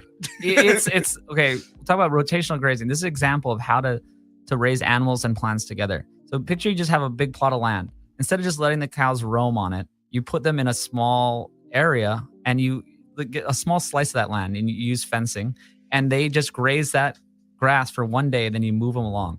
So now they have all their fertilizer and on the ground, and then the chickens come along, and now you have pasture-raised chickens picking at the manure, they're spreading it around, they're adding their own manure. Then you just follow that around, right? So say it's a 2-month process. By the time you're back to that same grass area that you started with, it's all grown up again. So it's kind of like with how farmers rotate their acres. Those farmers rotate the land kind of like that. So okay, all plants just take from the soil. All they're doing is taking nitrogen and other stuff from the soil, so they have to put it back in with fossil fuel nitrogen and fertilizers and all this stuff. There's so many problems with monocropping, and yes, you leach the soil with too much with one crop, so you have to plant beans or something that put a little bit of nitrogen back in the soil. So yes, that's why they do it. But really what you should be doing is growing stuff along with the animals and growing perennials, not annuals. Like, you don't want to grow something every year and then harvest it and rip up the ground and start again. You want something that comes back every year. And so there's a guy, Gabe Brown, in North Dakota that has a 5,000 acre farm. So he's doing this on a massive scale. He's totally profitable. And he's doing this sort of rotational grazing system, like using the animals and the plants together, no till, he's not digging up the soil every year. And he's making money. And it's 5,000 acres. That's giant. That's a lot. So he's doing this. And so we could do this. We don't need to grow all these grain. The problem is the corn, soy, and wheat. We're having millions of acres of that stuff. It's government subsidized. No one wants it. We're trying to ship it to other people. It's just a disaster. If we take all that land, also we're raising it, some of it, to feed to the cows. This doesn't make any sense. A shit ton of it is just cow feed. So what if we took like 1 million acres of wheat that we're feeding the cows and just grow cows, like I said, with this rotational grazing system, and we have enough food to feed people. So it's just about the use of land. If we change the land use, we can feed everyone using this system. Is this use of land, I mean, I know it's been generational, but is it also a direct correlation between the government subsidies? Yeah, absolutely. You can't. So I asked him, I was like, okay, how are we going to change this? He's like, you can't. You can't even get a loan if you don't buy into the system. There's insurance. Farmers need insurance for their crops, right? And you can't get a loan without crop insurance. But if you don't buy into the system with the subsidies in the government, you can't get a loan. So you're screwed. The only reason he could do it is because he almost went bankrupt. All his crops failed because of weather, and he had to start from scratch, and he basically just figured it out on his own. So basically it's going to take a revamping of actual laws, maybe it's going to do the culture first, because like we've talked about before, politics follow culture, and that's why I think that's why from the consumers, if more, and it's changing. So he's saying he's working with big food companies that know that there's more demand for this, so they're like, oh wait, how do we get he's like, how do we sell? People want these products, so obviously companies are smart, and they're like, how are we going to sell more products? Because people want more protein now. They don't want low fat products. They want sustainable stuff. So real quick, I forgot about. I didn't even think about this until you just brought that up with demand. What do you think about the new revolution of laboratory grown meat? I think that's horrible. Wait, whoa. On 22s, laboratory grown meat. Yeah, they're trying to do that. You got to enlighten the brother. You got to tell the Underground Network this. Carl Anthony from Wakanda report. Well, yeah, basically, they're. I mean, I don't even want to know about it. I know that they're growing it. I know what they're doing. Silicon Valley is taking cellulose and replicating cells from plant-based and creating. Well, no, there's two different things. There's plant-based fake protein, like an Impossible Burger, right? But there's also lab-grown meat where they're actually taking like animal tissue and just growing it into meat. Wow! And there's they could grow like a T-bone. Yeah, well, they're starting with just like hamburger meat, right? To get that structure of a steak is really hard, but really just to try to make some kind of meat mush in the beginning. But there's a few things why that's horrible. For one, you're spending tons of energy. If you're looking for a carbon footprint, you're using tons of these big labs and energy and refrigeration, and like you're spending way more money and carbon on that. Yeah. Two, we need animals for our food system to work. Yeah. Ruminants are part of this system. Cows and ruminants are anything with four stomachs, like sheep and cows, stuff like that. There's a natural cycle that's been happening for millions of years where they eat the grass. This is undigestible cellulose that we can't eat, and they're turning it into high quality protein that we can eat. They're fertilizing the soil. It's a cyclical process that works perfectly. Yeah. And them eating the grass stimulates the grass growth. Yeah. And there's no inputs to that. You just have rain and sunshine, and this can fuel this process for a million years. You could have a couple cows on a plot of grass for a million years, and it would just keep going. They'd have offspring, and it would just it puts nitrogen back in the soil. It helps soil. It puts carbon back in the soil. Yeah. You can, like, people are talking about global warming. If you raise cows properly, it actually helps global warming. It would offset any methane, and it puts it back. It puts carbon back into the soil. Yeah. Well, I have 6, 7 things I would like to have a rapid fire real quick. I'll try. And just give us thoughts and your interpretation of these topics and I don't know, less than a minute each or something. Fiber. What's the deal with fiber? It's okay, but we don't need it. So it was kind of based on studies. We looked at some African populations were really healthy and they ate a lot of fiber. So we're like, everyone has to eat fiber. Guys like Sean Baker are proving he hasn't had fiber in 20 months and he's doing fine. It's just, you just don't need it. Like, there's no actual reason for it. Like, there's tons of people who don't eat fiber who are perfectly healthy. Awesome. 3 ways to lose weight. Avoid fat, avoid food, or avoid carbs. Right? It's pretty easy. So that's basically 3 ways. Like, avoid fat, avoid carbs. That's like kind of like a vegan diet or a paleo diet, or avoid food, which is what a lot of people try to do, and that's the worst one, right? You're just going to end up being hungry all day, and it's not sustainable. Yeah. Cholesterol. No, we've touched on cholesterol. That was just a lot of bad science, and there's so much to cholesterol that I'm still trying to understand. People are getting really detailed on, like, LDL is supposed to be the bad cholesterol, HDL is a good one. Then within LDL, there's like the small dense particles, and there's the light fluffy particles, and then there's even more to it. So really, what causes heart disease is really just these small dense LDLs that are getting inflamed by excess carbs and sugar. So when people say cholesterol is not even a good marker for heart disease, like your insulin control is a way better indicator.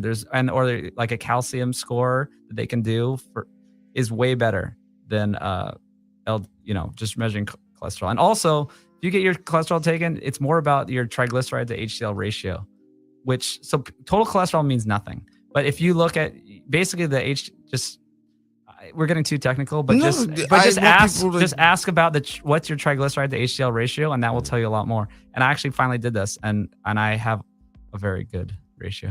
We'll see, and that's the thing I was going to bring up, and this is why we talk about this stuff, is most people don't even know there's fucking multiple types of cholesterol. Yeah. What about blue zones? What the fuck is a blue zone? Blue zones where people live longer. Wait a minute, I took a couple of those at a party the other night. So that shit was lit. So what is it now? Blue zones are places like Okinawa or places where there's like a ton of people that live over 100. So they like to study them and be like, oh, why do these people live over 100? And a lot of the vegetarian side is they're like, oh, they eat like very low meat, a lot of them, but not all of them, but some of them do, like Okinawa. But you know what? They also eat, they eat a lot of rice, but they eat very low fat and they eat very low sugar. So that's what I'm saying. I understand why it works.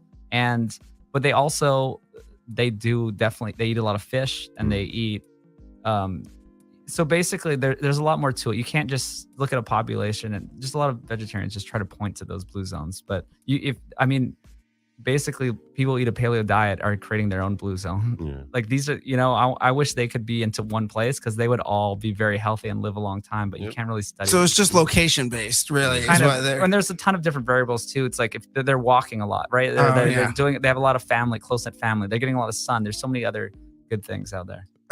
We talked about cancer, but what about Alzheimer's prevention? Yeah, Alzheimer's is being called type 3 diabetes. So wow. Yeah, it's almost the same thing going on in your body. It goes on in your brain. Your brain has insulin receptors too.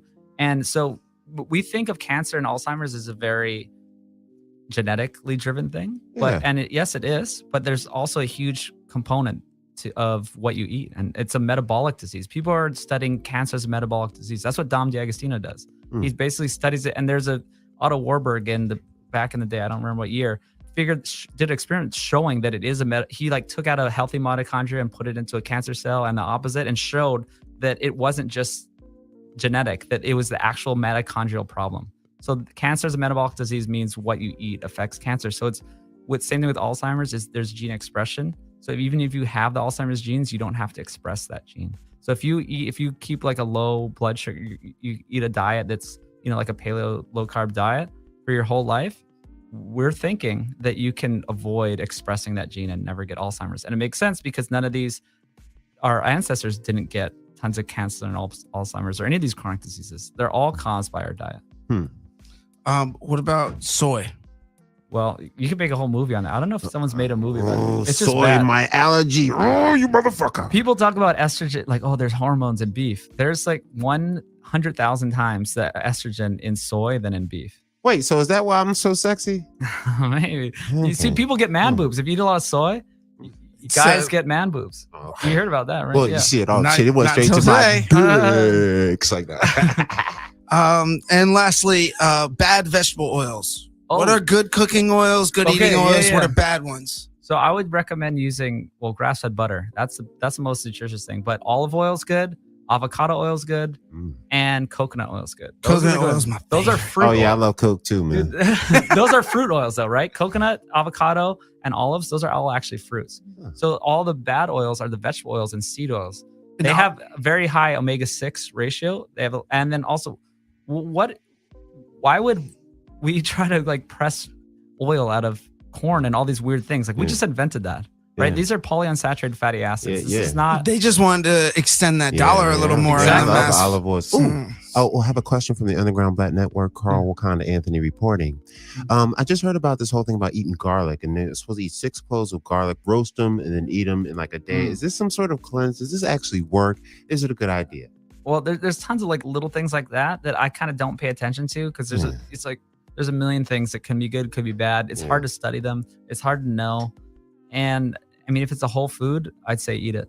Yeah. Okay. Well, it is. Yeah. Dr. Rhoda Patrick swears by eating raw garlic, and I do this too. I've noticed a lot. It's great at fighting infections. It's like nature's antibiotics. Yeah, that's what they said. They said they went through this whole process. The whole 24. They explained like it's antimicrobial food is what it's classified as. So what you got to do with garlic is you cut it up, cut the clove up and expose the inside to cut air. The top off and whatnot and put oil on it, roast it and shit. And actually, cooking it does a little bit better. To activate the enzymes in it, all you got to do is cut it open and expose it to air for 3 to 5 minutes. Okay. So I just cut it open into like little chunks and I leave it on my counter in the kitchen and I go do something and I come back and I don't even chew it. I just like swallow it and pop it like a pill. So you don't have to chew it with that pungent flavor or bad breath. See, that's that Sailor Dev. You're just a tough orange furry pirate. How huge are your forearms over there, Popeye? Jesus fucking Christ. God, a lot of lifting fish and jerking off and drinking beer. Well, as you heard, there's a lot of estrogen in the stuff he said I'll be eating, so I'm too sensitive to be doing that shit. I need my shit roasted and soft. I'll pull a fish right out of the ocean and bite its fucking head off if I'm hungry. He's a bear. He's a bear. Don't you go to West Hollywood by mistake. Somebody might grab on you. Like, ooh, I like a bear. Shout out Pride Week. Yeah, right. Shout out to Pride Week. Also, it is technically Happy Father's Day, so shout out to all our fathers and fathers to be and future children that are still in our nutsacks. Great fathers and fathers help the mothers help be great. Yes. Happy Father's Day. Everyone out there listening, go to foodlies.org. Guys, is there anything else you want to say or ask Brian? I mean, B, is there anything else you want to? We're on Indiegogo. We're crowdfunding right now, actually. There you go. You know what? Someone snapped up. There was $1,000. Sean Baker offered up sharing a steak with him, and someone got it the first day. Oh, really? Yeah. That's awesome. I might ask him to do another one, but yeah, people are funding this movie. I mean, I've been doing this on my own dime, basically. I'm like gonna go broke. Yeah. So I'm not even trying to make money off this film. I'm just trying to get it made, right? Yeah. So like we're only raising about $60K. That's the initial goal. That's just gonna barely make it. Yeah. If I call in favors, I mean, I probably need to raise more than that. So well, you got the Skip Bags fam, you got Dash Radio fam. Now you got plugs. All the links for all your stuff is going to be in the description of this video and at the end. And also, most importantly, go to foodlies.org and check out Brian on social media, man. Follow Food Lies on Instagram, on Twitter. Dude, I really want to say thank you for, doing this because it's a very important thing for culture and for humanity. Yeah. And I think that's the home run here for me is like seeing how you are taking it upon yourself because this is what you're passionate about. This is what inspires you. And you feel like a need to go out and share this information with the world to make it a better place. Yeah, that's how you know it's going to be good when it's done because you're doing it for a bigger purpose. Both my parents had real bad problems with chronic disease. And this stuff is real. And I mean, I'm doing this for the rest of my life. This is not just a film. Like, this is what I'm doing. I'm working with a doctor to make a healthcare program to help people reverse type 2 diabetes like Verda is doing. I'm trying to start a thing called Sapien Movement. I'm making a site right now. I don't know when it'll be done, but basically it just means we want to end industrial agriculture. The simplest thing you can say: end industrial agriculture and eat ancestrally. Right? So those will go hand in hand. So no more monocropping, no more factory farming. Feedlots. Let's just go back to how we used to raise animals and let's just eat those animals and vegetables, and everyone will be healthier. And we can do this sustainably, and it's going to help the environment. And it's really simple. Yeah, it's going to take a shift back to the government. Now, I do have these weird fantasies of running for president, so I'm going to add it to it, part of my Make America Green Again campaign, that you want to invest money. Like, if we cut back on military funds, I want to invest money into stuff like that to maybe put people back to work, building more local farms around the city. Then it can generate money for the local people and food. Cut down their income stuff and whatnot. And it could be something that's kind of circular and whatnot. And it could be something that the government could sponsor, that military engineers could run it, and it'd be really great. I'm in. Well, thank you, B, for coming on. As always, greatly appreciate it. And, you got the fam at your resources. And, you got my number. Whenever we could do to help, you need people, you need plugs, you need connection, you need some cheddar. You fucking give me a holler, brother. Oh, yeah. You need money. Call Devin. Don't call me. Well, let's close this out, man. Let's wrap this up. I'm just so flabbergasted. I'm still processing all the information we just talked about. I got more to say, man. I wish we had 2 more hours. I know. Well, here's an easy thing. We do this every week. We gotta just get you back, man. Yeah. We'll get you back. We could do this. We'll pump some plugs. Speaking of pumping plugs, everybody, please go check out Scramble Movie on iTunes. Our friends at LA Reels. First We Take Brooklyn is out right now. Gotti movie just premiered. That's going to be out in theaters. Madness in the Method, Jason Mewes' directorial debut is coming out. Yep. Keepers with Gerard Butler. We just got rid of that. Didn't get rid of it. Sold it at Cannes. This is great. That'll be in theaters coming out too.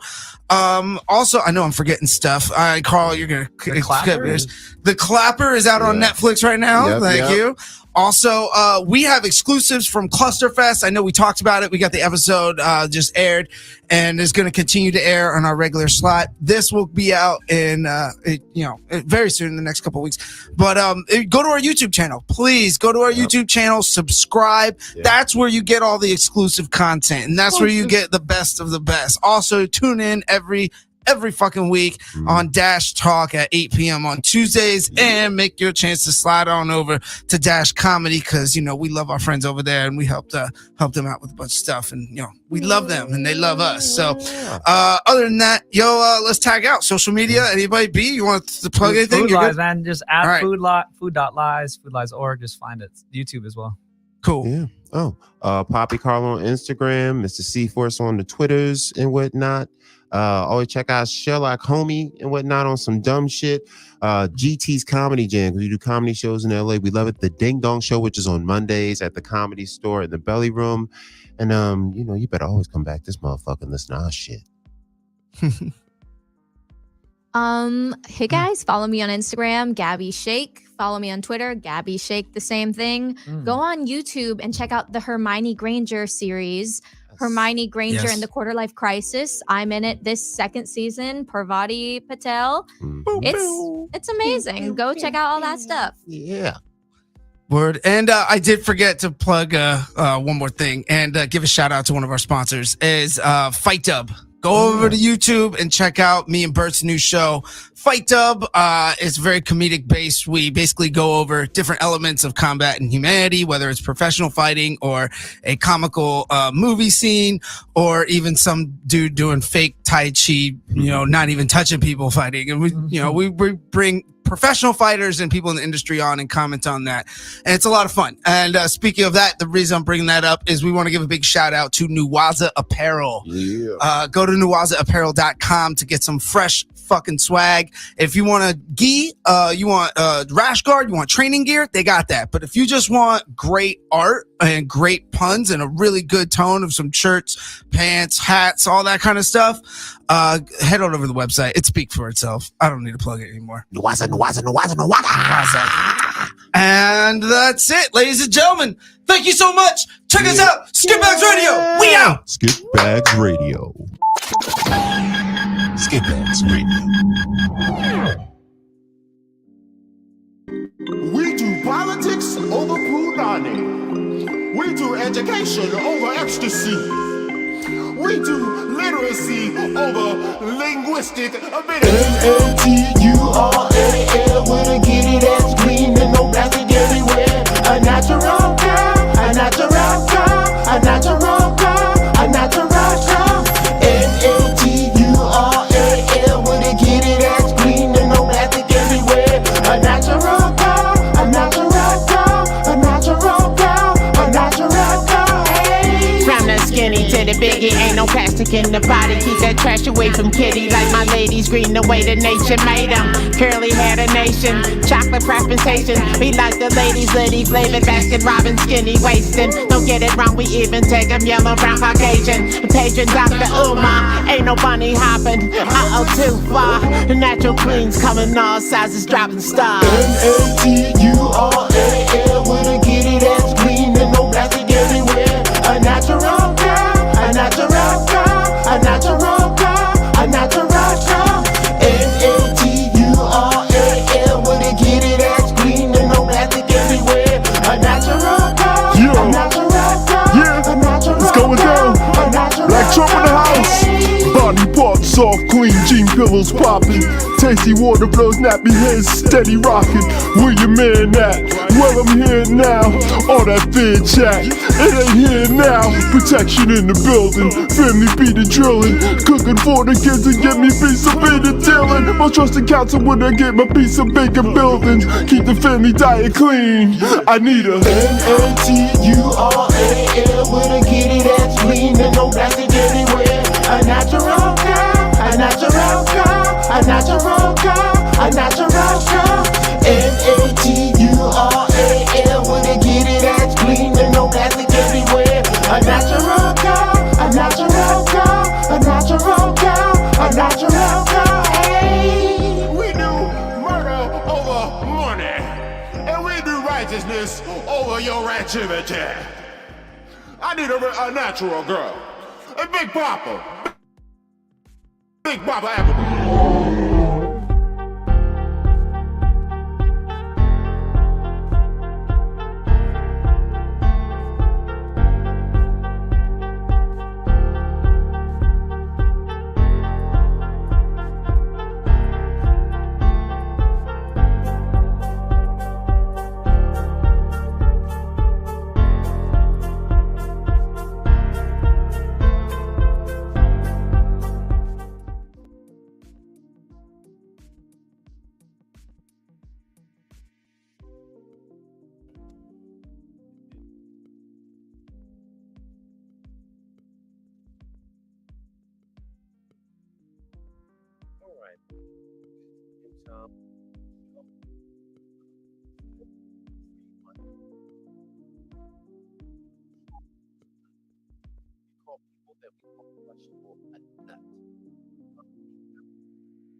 In Chicago,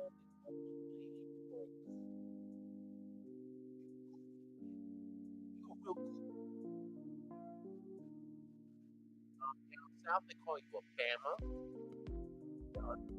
Bama, man, he a Bama dog. I can't even fuck with this nigga, man. Or what is you got Bama, lame, Bama. Yo, country niggas is old school. They will call you a square. Man, this nigga straight up square. West Coast niggas too. He a L7 square, homie. I'm like, what is this, 1965? The fuck is that? But anyway, we're gonna get into the show. I actually got a new song. I was gonna try to play it. I haven't put it up online yet, but I was gonna see if I could maybe play it through this thing. But give me a second, you sons of bitches. I haven't put it up online yet, but okay, wait, no, stop. Maybe play it through this thing. But give me a second. It's linked. It linked up to it. I haven't put it up online yet, but okay, wait, no, stop. No, stop. Maybe play it through this thing. But give me a second. It's linked. It linked up to it. Okay, wait, no, stop. No, stop.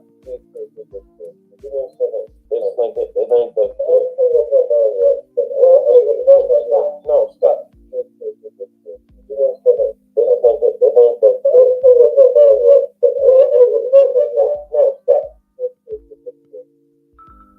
There you go. I'm an idiot. Okay, back to what I was doing here. But I was gonna try to play my new little whack ass song. 1 second, guys. It's not whack. It's really good. I like it. I think it's called I can be your sunshine. I can call you my baby girl. You can call me your baby boy. Why don't we just spend some time? I can be your sunshine. So, and it's to the Afro beats. That all right, so give me a second. Oh, there it connected. And let me find the song. I'm gonna put the speaker here. I think this microphone is good enough to pick it up. And judging by the way my phone was spitting out all that noise, I think the sound is fine. But this is my new song. It's called Sunshine Bay. For those who care or don't, fuck you guys if you don't. But anyway.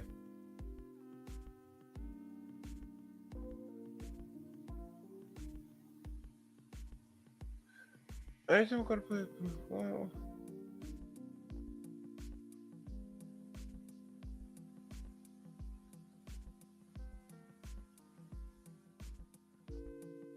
What? All right, something's wrong. I don't know what the fuck I'm doing. Give me a second. But then I'm gonna get into the noodle free news in a second. I was gonna play this, but you know I'm ghetto. Fuck you guys. I'll use the email.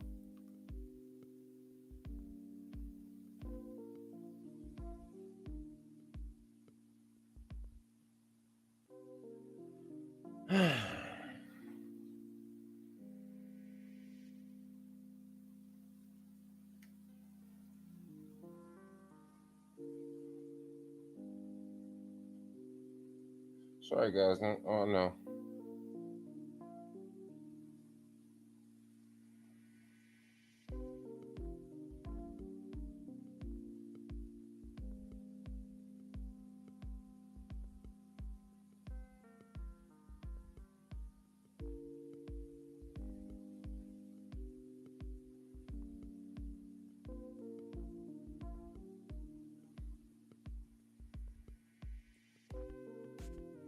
All right, here we go.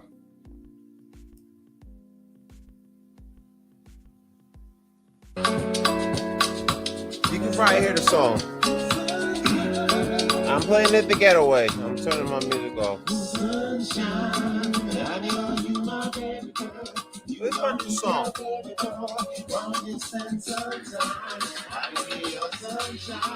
I know you my baby girl. You know me, your baby boy. Mama just spent some time. Yeah. Hey, baby, you wanna be my sunshine? Better keep it right in your heavy lifetime. Cook the food up in the morning with the tight round. Get me head up in the swelly when the mic come. Take me out for the weekend, go we party out. If Bobby got a super got a body started out. From the city, going Philly, niggas, silly rock. All my real six, not a niggas, and they rock out. Gotta take it, like your body, make it, have your head, and quake it. And you know, what you super got, I'm gonna make it. But they gonna take it to the place you never make it. Sunshine, I know you my baby girl. You know me, your baby boy. Why don't you spend some time? I can be your sunshine. I know you my baby girl.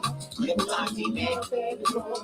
Why don't you spend some time? I can be your sunshine. It's ready, gotta let me really break it down. Take my girl into this place, call it higher ground. Bring it to the words, break it on the worded life. How you be the sunshine that be in my life? S is for the way you sexy when you're sexing me. U is for the ugliness, you say I'm texting me. L is for the nastiness that you talk about. S is once again for the love in the round. Shooting in the star. H is for the put your hair is going half off. And the I is for the individual love. And the N is for the nastiness you're way above. And the last is for everything you do for me. Bobby, I like it, a super brother, super C. But I need you like not need me.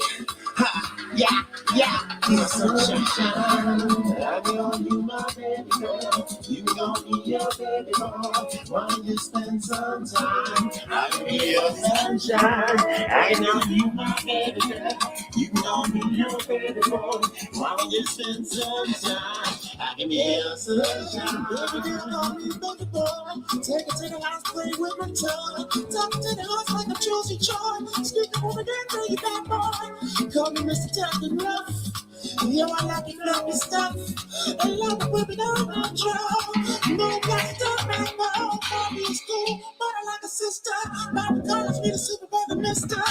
Bring us in the house for love. Call me man, Mr. Thug. Man, like a good bird. Loose, stop, walk on the girl. Back, you the girl.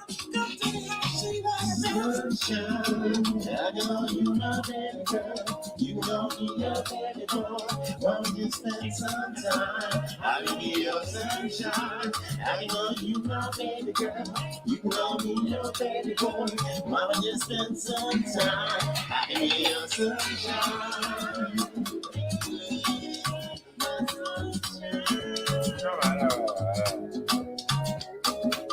I have no idea if that even sounded good or not. Let's get back onto the show. But that's my new song. It's called Sunshine. And I got a video for it. And dude, in the video, I put baby oil all over myself. So I'm like I'm like on the slave stand damn near, right? So in the whole video, I take my shirt off and I put baby oil. Like I coat myself in baby oil. But it should be a good video. I got to edit it because I don't have any friends. So I got to edit. It's taking me some time, but I'm going to get it out. But that's going to be my new song. Anyway, it's time for Noodle Free News, my guys. The news segment of the show. Basically, I look through news stories, see stuff that I think is noodleish. Now, like I told you, a herb, a sucker, a bama, a square, a plug, a goofy, a nutbull. That means when I see a story that I think is some BS, I don't know if Meta and Twitter will let me say bull stuff. When I find a story that is some BS, I will then read through that BS story, criticize it ignorantly, but educated ignorantly. Kind of like Kelly Bundy, how she was stupid but said smart stuff. That's how I'm going to do it. But Noodle Free News, just give me a second, my loves. Let me get a little beat going in the background here while I bring this up. Just give me just a second. 1, 2, 3, 4, 5, 6. Okay? But just a little bit of music while I work on that. Be just a second.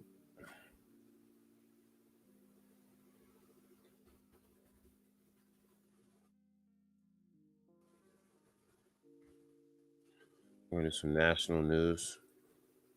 Well, I should put my headphones on, guys. I'm not being a good entertainer. I should put my headphones on. I have to put my headphones on so I can.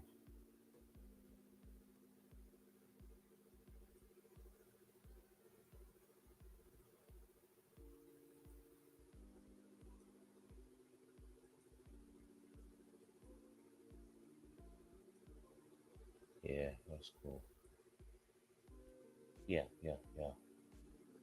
I don't know. Do I hear myself? I'm sorry, guys. I got to do a sound check. One moment. Do I hear myself? Okay. This is a do.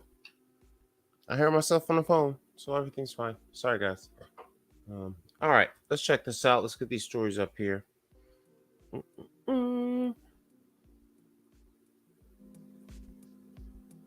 Oh, I hear the music now. Okay. I couldn't hear it before.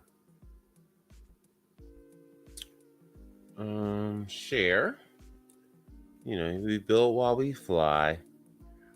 We're kind of like the Ukrainian army. We just make it up as we go along. That's how it works. But lucky thing is, I can't call Joe Biden for more money, so I guess I don't have that benefit. So I guess I'm not like Ukraine. Anyway, at least our student loans are getting relieved. Do you know they tried? Oh, okay, I gotta say this. Do you know these bitch niggas tried to relieve my student loans recently, but they didn't give me the full relief. They tried to give me some kind of deal where I pay them $4,000 to get out of the $100,000 that I owe them. That's dope, right? But I said, hold the fuck up. I just heard they just flushed other niggas shit way out. Like, nigga, I've been paying taxes for 20 years. I've been working. Yo, give me my shit for free. I done did the consolidation shit. I done did the forgiveness program when Obama was in this bitch. They only took 20,000 off. Now these bitch niggas talk about, oh yeah, we'll let you slide for 4 racks. And then I was like, you know what? I'm not calling them niggas because they want me to fall for that bullshit. I'm gonna wait until this president shit is over. Bitch, you're not fucking getting me for 4 stacks. I'm not, nah. Anyway. Don't mind me, guys. I'm just going off by the government trying to fuck your boy over. And the rest of us, by the way. Because I'm a working American. I pay taxes. And I've been paying taxes for 20. Do you know they've been taking my tax return? I'm supposed to get $3,000, my dudes. $3,000. Do you know if I get it? They will keep the $3,000. Every time for the last 20 years, they've kept $3,000 from me. But my ass, when I file, what is it called? TurboTax, I only get $600. And guess what? I get all of the $600 back. So when the government knows I get a lot of money, these bitch niggas keep it. But when they know I'm like, oh, I'm only getting like $600, like enough to buy like a prostitute in Vegas, they're like, let them have a hoe in Vegas. Okay, government, you know what? I'm only gonna vote for me. Calling for president, by the way. Independent, all the solutions you want as a regular American. Let's go through these news stories so I can be hateful. Also, my news segment is sponsored, but not really sponsored, by CNN.com. So shout out to them. Let me throw them in the chat section there. Give them some love. Boom. Put that in there. Throw that in there. CNN.com. I'll throw that on the screen. Just in case they want to act like bitches if I play their video. Shout out to CNN.com. Sponsored but not sponsored. Let's check out some noodle-free news, right? Haley gives a final pitch and Trump flexes GOP support. Okay, we know Trump is happy. We don't need to hear that bullshit. Israel makes extraordinary proposal for Hamas senior leaders to leave Gaza.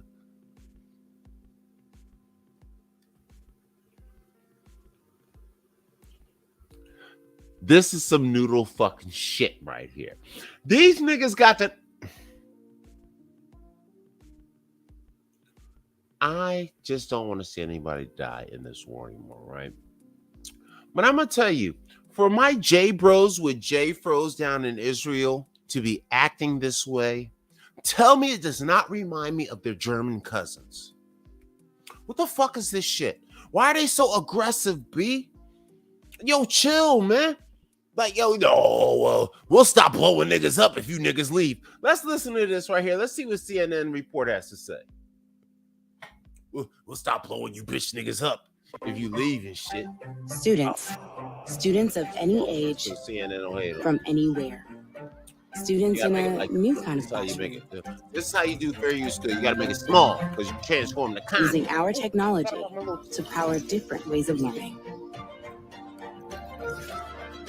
TV going back. Harnessing AI to plant new beginnings. I got another. So when minds grow, opportunities follow.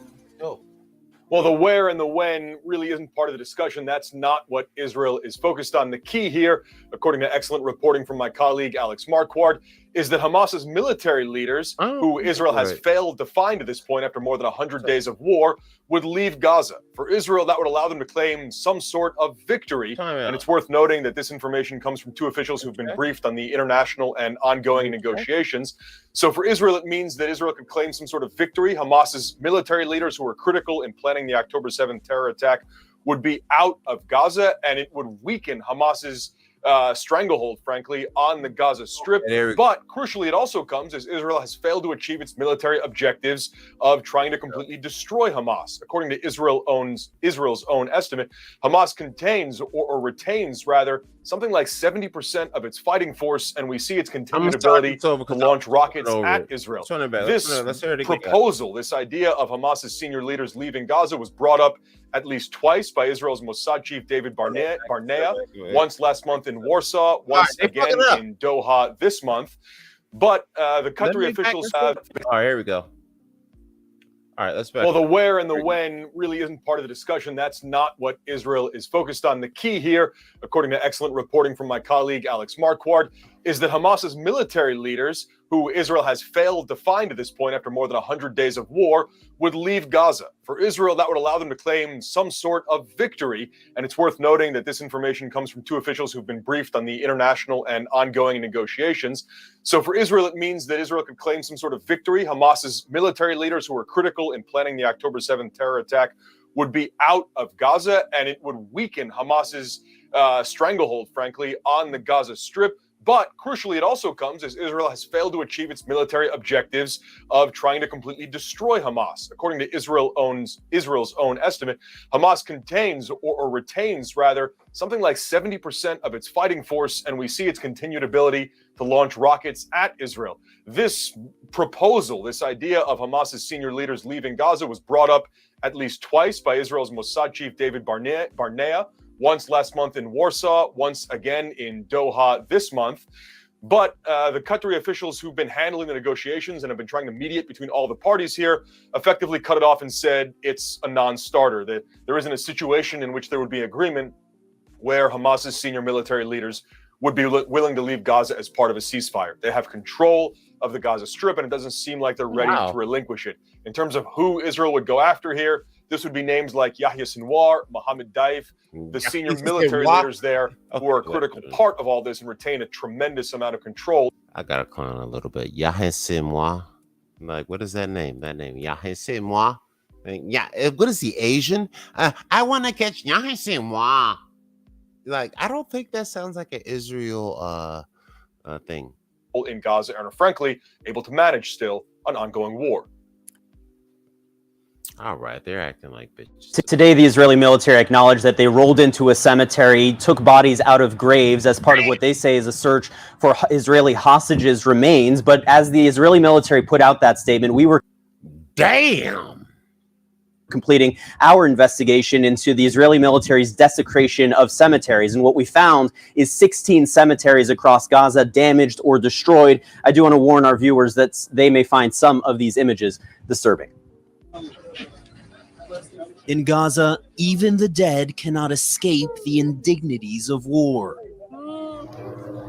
More than a dozen cemeteries like this one in Jabalia, desecrated by the Israeli military. Ooh. Gravestones destroyed, soil upturned, tread marks leaving little left for the living to honor their dead. Dang.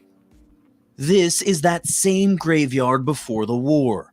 1 month later, a series of tread marks can be seen on the northwestern edge. It is no exception. A CNN analysis of videos and satellite imagery found that 16 cemeteries have been damaged or destroyed by the Israeli military since it launched its ground offensive. Wow. As Israeli forces pushed deeper into Gaza, they crushed the graves of thousands of Palestinians between November and January. Janina Dill, co-director of Oxford University's Institute for Ethics, Law, and Armed Conflict, says destroying graveyards violates international law, except under very limited circumstances. Maybe. Cemeteries are not military objectives. They are, in fact, what international law would consider an object that is normally dedicated to civilian purposes, like places of worship generally. So this is protected from intentional attack. It can only be intentionally attacked or destroyed if it becomes a military objective. In some cases, like this cemetery in the Shujaiya refugee camp, Israeli bulldozers turned cemeteries into military outposts, parking armored vehicles behind freshly raised berms. The damage is often deliberate and progressive. Over 2 weeks in December, the military bulldozed more and more of this cemetery east of Khan Yunis, building defensive fortifications. CNN witnessed firsthand the results of Israel's bulldozing of graveyards while embedded with Israeli forces last week. The armored personnel carrier CNN was traveling in drove right through this cemetery in Al-Burej, on a freshly bulldozed dirt road. And then there's this. Tombs opened at a cemetery in Khan Yunis this week. I need to pause. I need to do a technology check. My loves. Technology check. Oh no, it sounds good. You know, with this microphone thing, I don't know. I don't know what I'm doing, so I'm like, oh, sounds good. That sounds really good. You know, with this microphone thing, I don't know. It sounds really good. It's like really good. Music break.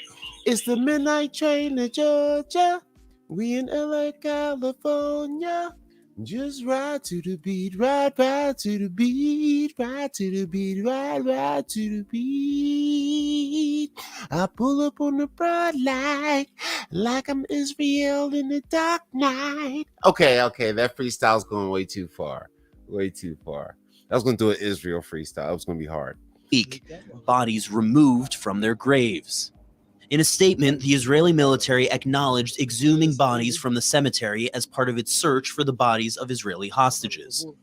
An IDF spokesman could not account for the damage to the 16 cemeteries identified by CNN, but said that in some cases there is no other choice, providing this photo of what it says is a Hamas rocket launcher at a cemetery in Gaza. CNN could not independently verify where it was taken.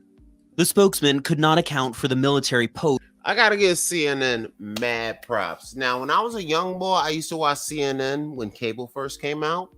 And I used to be like, oh, CNN got the real news. They would tell you stuff that like Russia wants you to know. Like Russia would be like, hey, CNN, like, I got you, dog. I'll tell American people.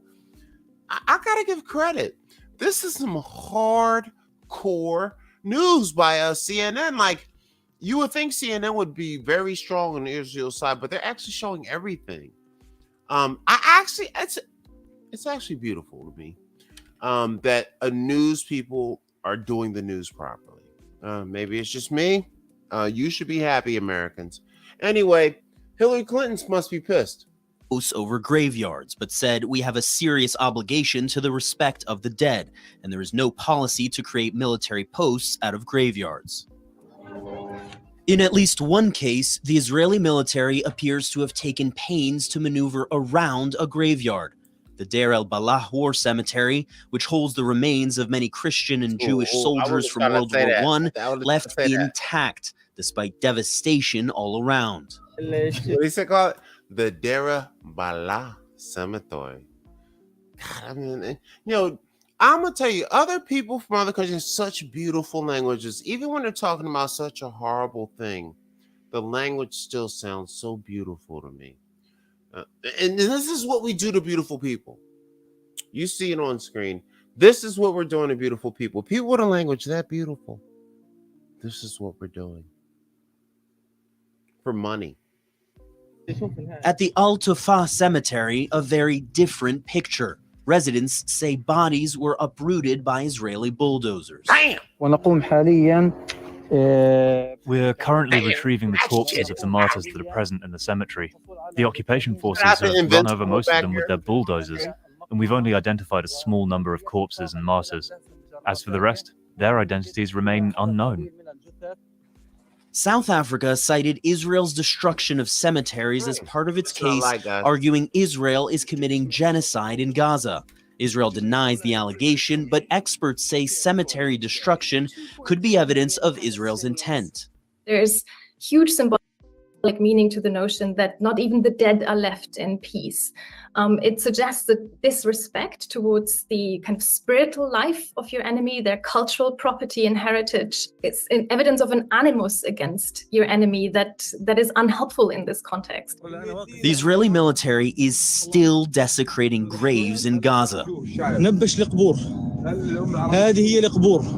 At the Han Yunis cemetery, where the military dug up bodies this week, the damage is extensive and all too familiar.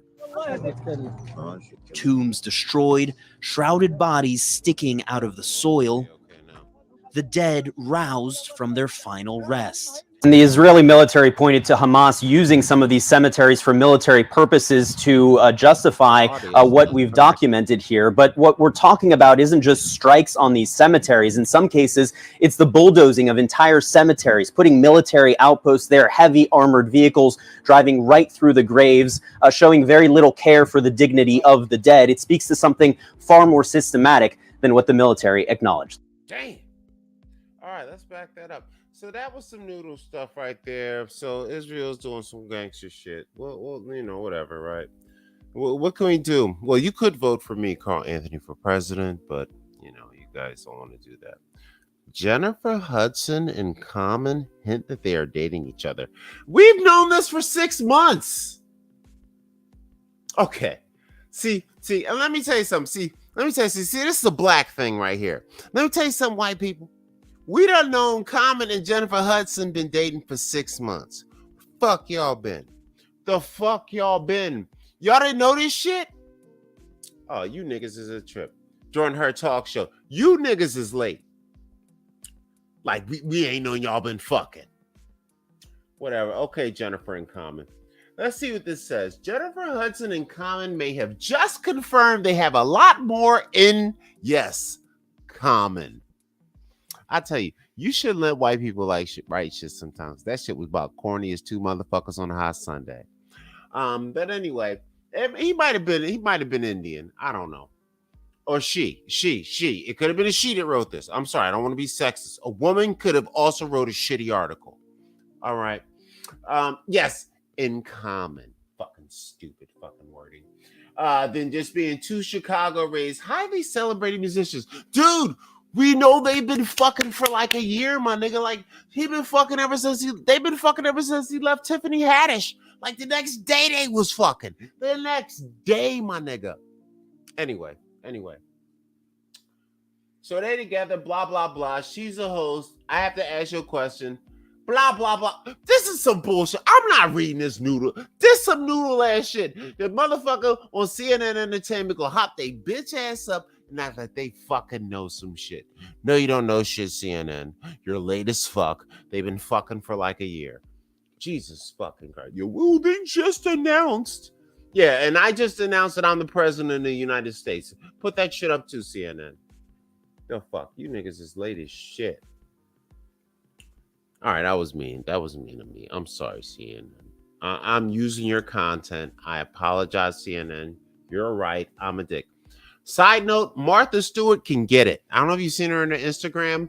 I would break her old back sexually, not physically and aggressively. I mean, because she's still got it for an old chick is what I'm saying. Martha Stewart, you can get it, shorty. I've been in your DMs once, but you do not respond. I don't know why you fronting, Martha. I will blow your old back out. But that's just how I do. Let's see what else we got going on here. U.S. identified, let's see, the greatest risk factor to death in people with obesity. Oh, this is the thing in the background. Some flash in the room. I thought God was coming. So this is the greatest risk factor of death to people with obesity, according to the new study. There's no video, so let's check it out. Let's see what it says. Loneliness and social isolation. So if you're overweight and you're lonely and you're isolated socially, you are in danger. Holy shit. Right? Let me check this out. According to this study, loneliness is rampant throughout the world. Finding is important because people with obesity experience it markedly more. Well, true to fact, if you're physically large, a lot of people don't always want to be around you. That is how it works. That's not racist. It's weightist. Is that weightist? Weightist? I guess you'll call it. To date, the dietary lifestyle, blah, blah, blah, blah, blah, blah, blah. So basically, this is some noodle shit. You motherfuckers need to go outside and try to get you some pussy face to face. That's the problem. You women and you big men and you overweight women, you need to go out and get you some dick and get you some pussy face to face, and you go chase that shit. And you might drop a couple pounds while you're chasing that shit. That's what I advise you. Don't you stay home and be like me up in here all crazy on the mic. I'm crazy. I'm home, depressed and alone. I got a podcast to get that shit out so I don't go to jail. Don't be like me. Go out there and meet people. Go out there and be part of the world. Walk to the store, man. Eat some salads. Did you see my guy Brian Sanders? The opening video from Food Lies. Guys, you don't got to eat all that crap. You don't got to exercise, brother. You don't got to exercise, sister. All you got to do is change your diet. Do that for me. Change your diet. Walk more. Take care of yourself. Get the stress out of your life. And you won't be in an article by CNN one motherfucking day. All right, let's back it up. What else these niggas talking about? Shout out to CNN. I know I called you niggas CNN, but that's only because I love you. You know, in the black community, we only call you niggas when we like you. So I call CNN niggas. I was like, yo, what's these niggas CNN? And CNN like, yo, we ain't niggas. I'm like, calm the fuck down, CNN. You niggas too. But only because I like you. When I don't like you, I call you something else, CNN. I call you Hillary Clinton. All right, I guess I don't know if that was funny. It felt funny. Let's see what other stories they got going on here, guys. Oscar-nominated director Norman Jewison. Did you hear his goddamn name? I want to accuse CNN of being racist for even putting his name. Like, if I was on Meta and I posted his name in my content, Meta would block me because they're like, Jewison, you're racist, Carl. I didn't say it. It was his last name. I'm not a racist. Look at this. The guy's name is literally Norman Jewison. What the hell, right? I love J Bros with J Froze. Do not have me killed. Kanye West. Do not send Kanye West to violate me like he's Puff Daddy. Allegedly. I think I don't have to say anything about this story because any comment I make beyond here will get my channel taken down. I love you guys. Shout out to my J Bros with J Froze. Good luck in Israel. Norman Jewison, 97. I want to live that old. Let's see what else we got going on here. H&M pulls some school uniform bullshit. Cheap airfare. 3 ways to help millennials overcome the cost of the living crisis. Ooh, this is important. They say that millennials are suffering. Let's check this out. Shout out to CNN. Hopefully there's an old commercial. We'll see. Rach, we have $435 to last until the end of the month. Okay? What? Actually, till February 4th. That's even worse. I know. When we report on how great the economy is doing, or dislike what do your you comment do or you feel talk that? trash on me. I don't feel it. I don't doubt that it's gotten better, but nothing necessarily feels like it really got easier on us. I don't feel like I'm getting a break anywhere.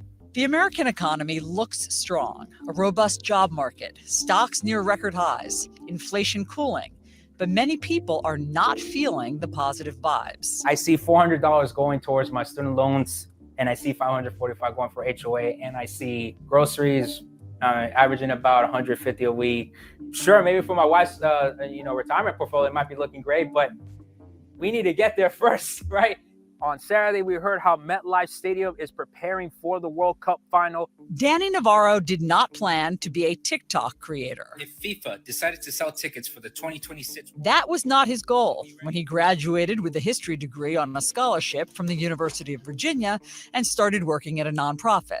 I was at the $60,000 mark of my salary, and the only way that I was going to crack 89. Number one, how do you make $60,000 working at a what? A non-profit. This is what is wrong with America.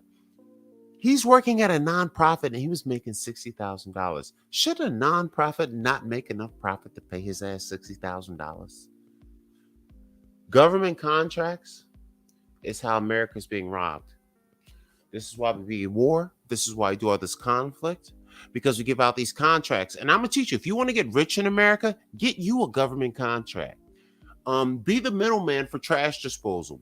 The government offers contracts to pick up trash. All you gotta do is find a contract, find a person that picks up trash. You contact him and say, hey, can you pick up trash at this location on Thursday and Friday?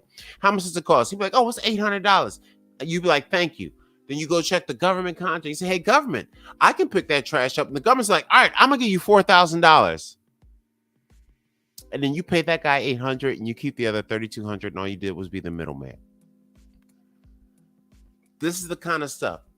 Anyway, I'm not going to judge this man because he's struggling, but let's check out the rest of his millennial issue. I'm a young Gen Xer, so I am very hateful. So don't trust me one bit, okay? Potentially was to get a grad school degree. So Danny went back to school for a master's degree in public administration. This time, he had to take out student loans. I had to take out $70,000 in loans, which is more than what I was making. And then right off the bat, having to pay that debt down.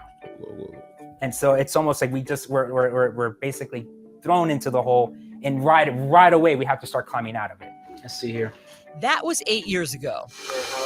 And the promise that his college degrees would lead to a steady paycheck has not paid off. So you're first generation. And what was the dream for you? What was the dream if you went to college? And you would escape poverty. Hold on. I'll tell you. Wait, let me stop. For immigrants that are... I tell you what the dream is. It's not slaving every day just to go back to work. They pay you just enough to come back. When my mom got a house, it was $35,000. She made about $18,000 to $20,000 a year. We only make about $40,000, but houses have gone up 10 times. The average house is $450,000. And in 10 to 15 years, it's probably going to be $1 million. And you need 10%. That means you'll need $100,000 to probably just get a loan for a house in 10, 15 years. Right now, you need $45,000 cash on hand just to get a loan to buy a home. I'm not getting angry, but I just want you guys to know the reason he looks like shit is because of this. Coming to this country, that's always the thing that they tell you. Danny now juggles 3 jobs: soccer coach, tutor, and TikTok video creator. I don't have a full-time salary job since November of 2022. And it's not without trying. I've actually applied to about 100 jobs. 100 jobs. I would say about in the past year and change. And a couple of them have gone into the final round, but just unfortunately not been selected. You want to look outside? Come here. Look outside. My life is very different than what I envisioned. They ain't fucking with him. Rachel Gambino and Garrett Mazzio followed the roadmap that previous generations said would spell success.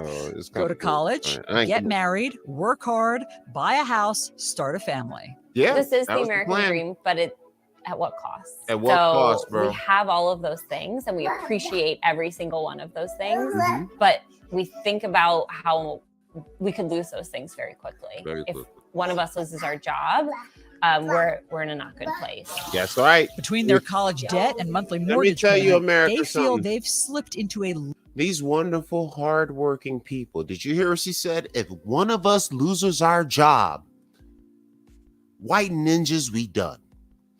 You know what that means? Did you know that the 80% of America lives check to check? Even the people making $100,000 live check to check. 80% of America. If anybody in the family loses their job for more than 3 months, 3 months, you will be homeless or living with your mother that you're probably not so in love with anymore, or your brother, or your dad, or your cousin, or your uncle. 3 months with no job can destroy almost any person in America. Call for president. But you can also vote for anybody that's not Trump or Biden. But you know, whatever. It's cool, man. You know, or vote for them, whatever. Just don't vote for anybody they like. Vote for somebody they don't like. I don't care who it is. Vote for Puff Daddy. I don't give a fuck. Just anybody they can't stand. Vote for that motherfucker. Let's hear the rest of this terrible story of these hard-working American people getting destroyed by the economy. Thanks, Joe Biden. lower economic class than the one they grew up in. Do you describe yourself as middle class? I like to think we are. I would say lower middle class. Why? Because when I think of middle class, I think about people who are able to just get up and go and do things within their means and like not extravagant things, but be able to get up and go to dinner whenever they want, or maybe take that trip, that long weekend trip. We don't have that luxury. Rachel. Now, I will say, if they both use condoms more often, they would have the extra money. See that little thing right there that she's all happy about? You want to get her on screen really big? You see her all happy about it? Yay, look at the baby. That little nigga is expensive. You want to know the only reason I don't have kids? Because I need martini money. The baby's cut into my martini. I like tequila. I like gin and tonic. I like that. You know how an old white lady. I want to get up 10 o'clock in the morning and drink gin. The fuck is, I'm trying to live like a rich old white lady. That's all I'm trying to do. But you can't do that with a baby. She's like, oh, we can't go nowhere. We can't do shit. Me, no kids. I can go see a movie anytime I want. I got the Regal Cinema Pass. I go see a movie 50 cents. It's $23 a month. Just like Netflix. Boom, done. I can go to Vegas on a whim. I can spend my rent in Vegas. I don't care. No baby. No rent.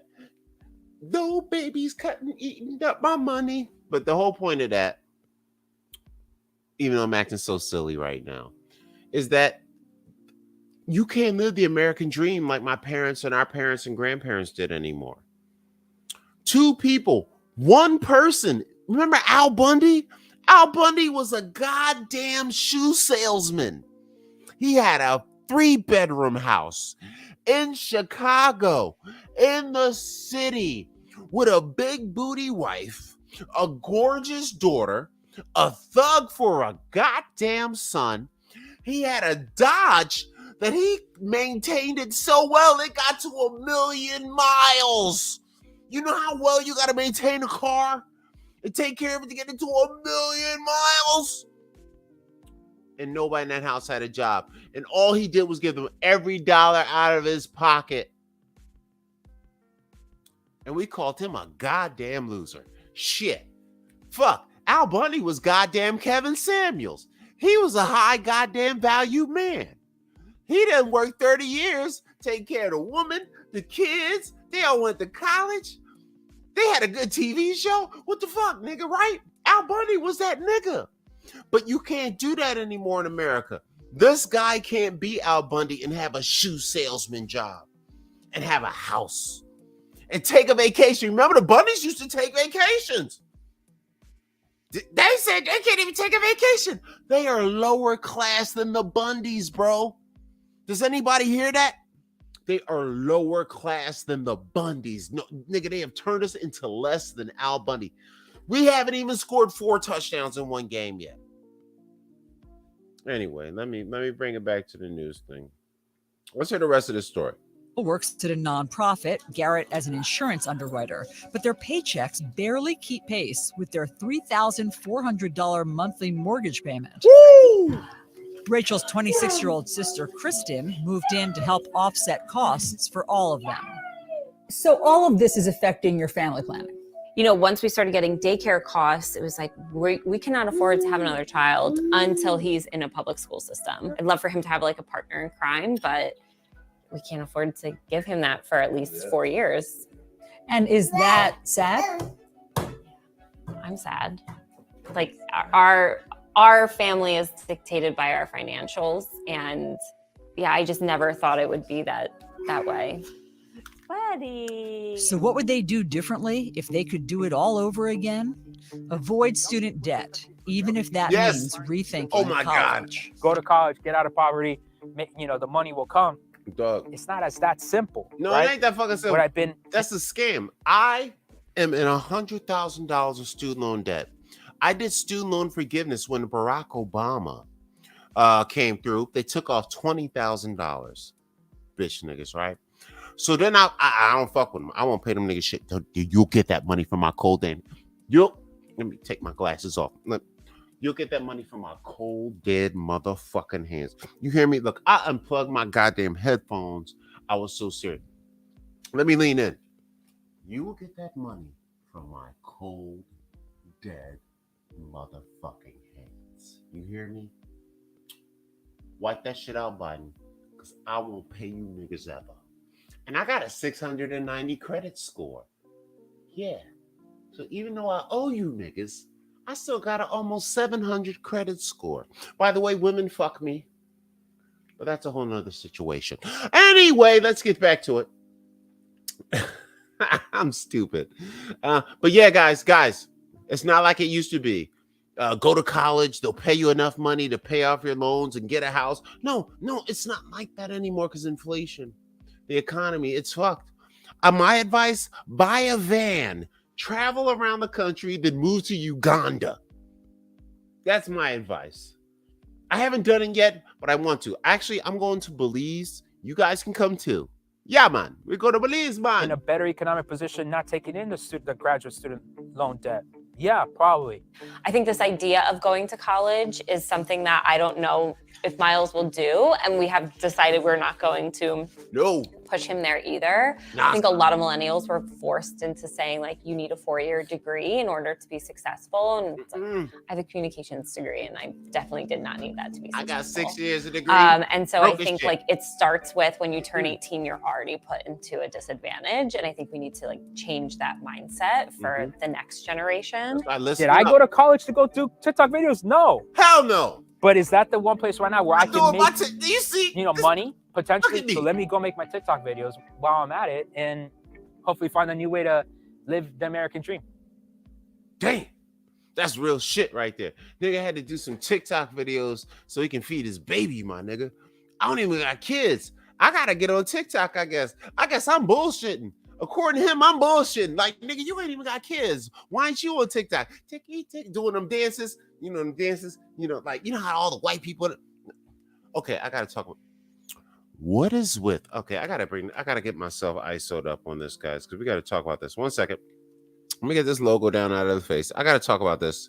I just thought about it with the TikTok mention. Shout out to the homeboy and shout out to CNN for letting me use their stuff without approval. Let me get this logo down right quick because I want to talk about this TikTok situation before I get into my next segment.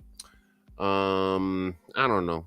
I build Wi-Fi. It's just so I hate fucking technology. There we go. Oh wait, is this it? There it is. All right, guys. TikTok. How come nobody can dance on TikTok? How?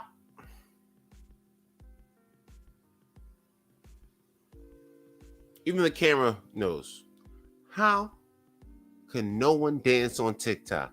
They be like, oh, beep, beep, beep, beep, beep, beep, beep, beep, beep. And everybody, oh my God, you're so dope. Bitch get 190 million likes. I'm like, this hoe can't dance. This hoe can't dance. That white man can't dance. That Negro can't dance. Why y'all? It is 80% bad dancing. Okay, I'm just being judgmental. You know what it is? 'Cause I won't degrade myself to do an ugly dance. I used to be a good dancer. I was one of them so you think you could dance type niggas. Like, we interviewed Yoey Apolinario. Me and her had like a bond thing. She's lesbian though, so no love. But we had a bond thing, and she understood my whole and I used to be good. People say, "Oh my God, did you go to dance school?" So I take dancing really serious. Like, if your shit doesn't have pop, and the timing isn't right, I'm like pissed. Like, no. I'm like Simon Cowell. Oh my goodness, mate. She's stomping around like a friggin' elephant. I will say that about Mariah Carey. No one, Mariah Carey has been stomping around like an elephant for the last decade. But that's a whole nother concept. But yeah, I was a real big dance guy. But TikTok, everybody's a shitty dancer, and nobody Simon Cowell's these bitches. Like, no. I'll be like, no, this bitch is stomping around like an elephant. That man, he has no carriage. You know, carriage is when you have your shoulders strong. But that's just me ramming on TikTok, hating like a real brother does. You know how it is. Color Purple. They prove I'm Mr. My rap name is Mr. C. So I'm like Mr. from Color Purple. I'm apparently a terrible man. Even though Mr. had a big ass house, he had a fucking farm. He had 2, 3, 4 broads up in the house. He was able to go downtown and cheat with a bitch in his free time, right? Mr. was a high value man. Holy shit. So we got Al Bundy, a high value man. Had a house, wife didn't work, took care of everything, had the kids. No respect for the real nigga. Mr. from Color Purple, high value man. Fuck him. He's a terrible person. He's pure evil. Who else was a high value man that we laughed at? Carl Winslow. That was a nice house they had. Harriet worked, so I'll let that slide. Bill Cosby was technically a high value man, but we saw how that worked out. Yeah. I'm from Philly.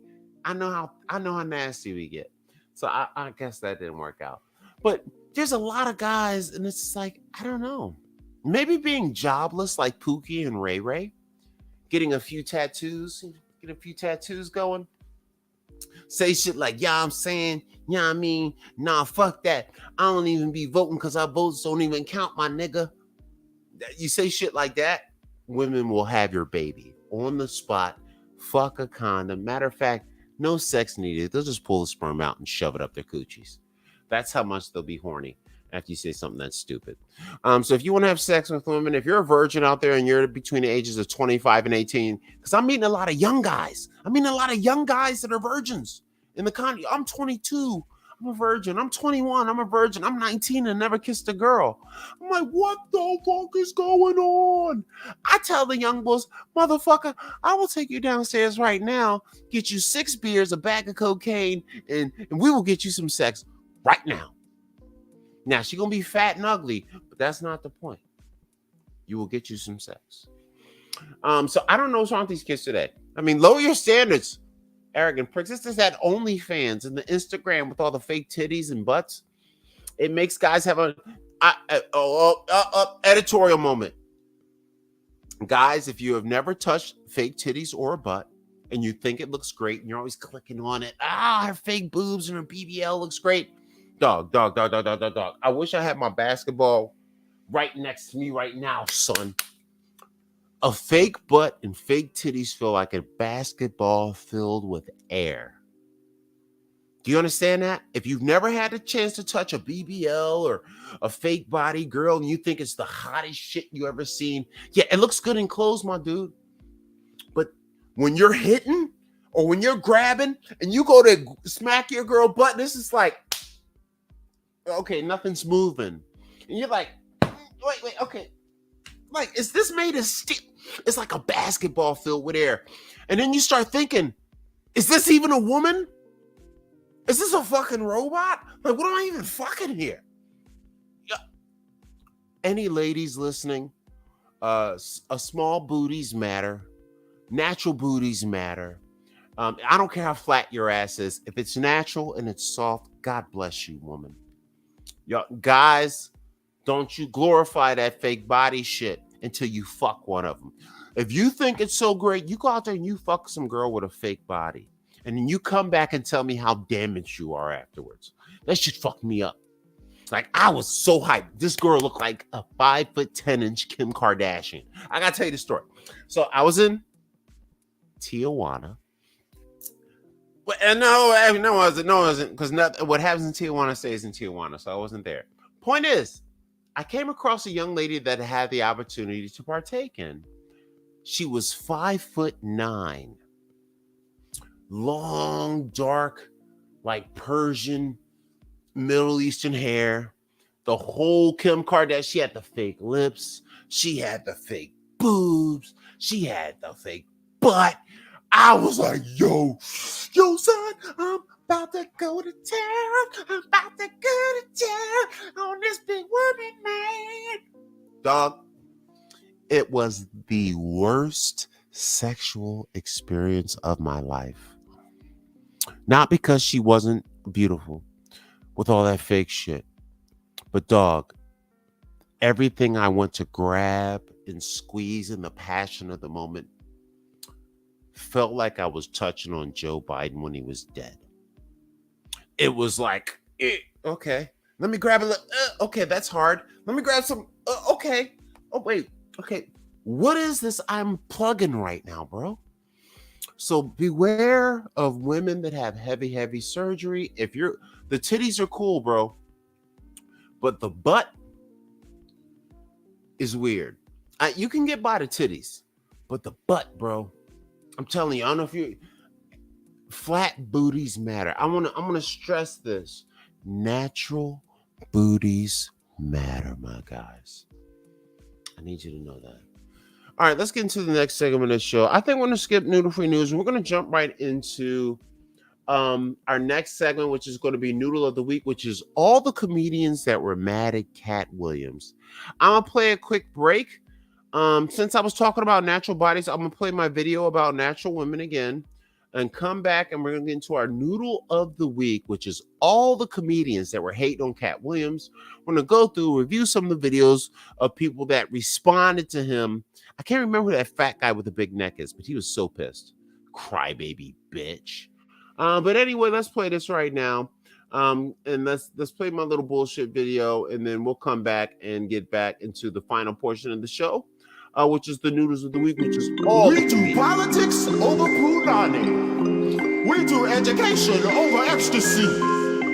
We do literacy over linguistic ability.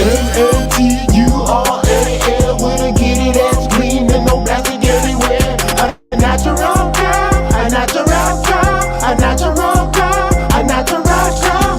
N-A-T-U-R-A-L with a get it ass clean and no plastic everywhere. A natural girl, a natural girl, a natural girl, a natural girl. Hey. From the skinny to the biggie, ain't no plastic in the body. Keep that trash away from kitty, like my ladies green the way the nature made them. Curly hair the nation, chocolate presentation. We like the ladies, litty flavored basket Robin, skinny waisting. Don't get it wrong, we even take them yellow, brown, Caucasian. Patron Dr. Umar, ain't no bunny hopping.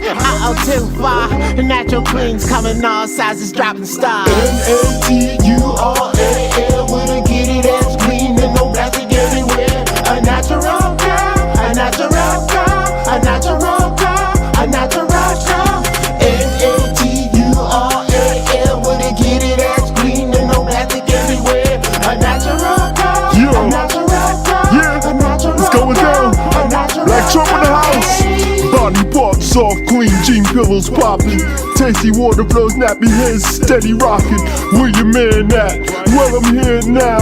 All that fear chat, it ain't here now. Protection in the building, family be the drilling. Cooking for the kids and get me piece of bacon dealing. My trusted counsel when I get my piece of bacon building. Keep the family diet clean. I need a NATURAL with a kitty that's clean and no plastic anywhere. A natural girl, a natural girl, a natural girl, a natural girl.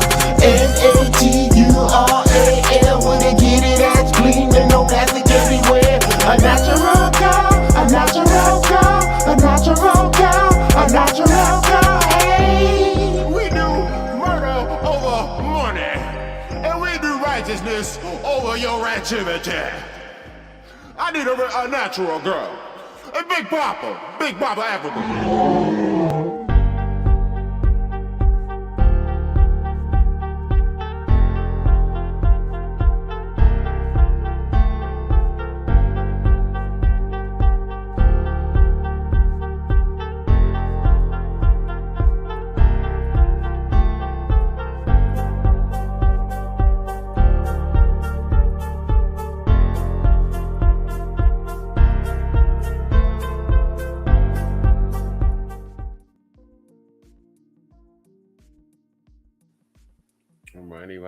Right. Let's get it in.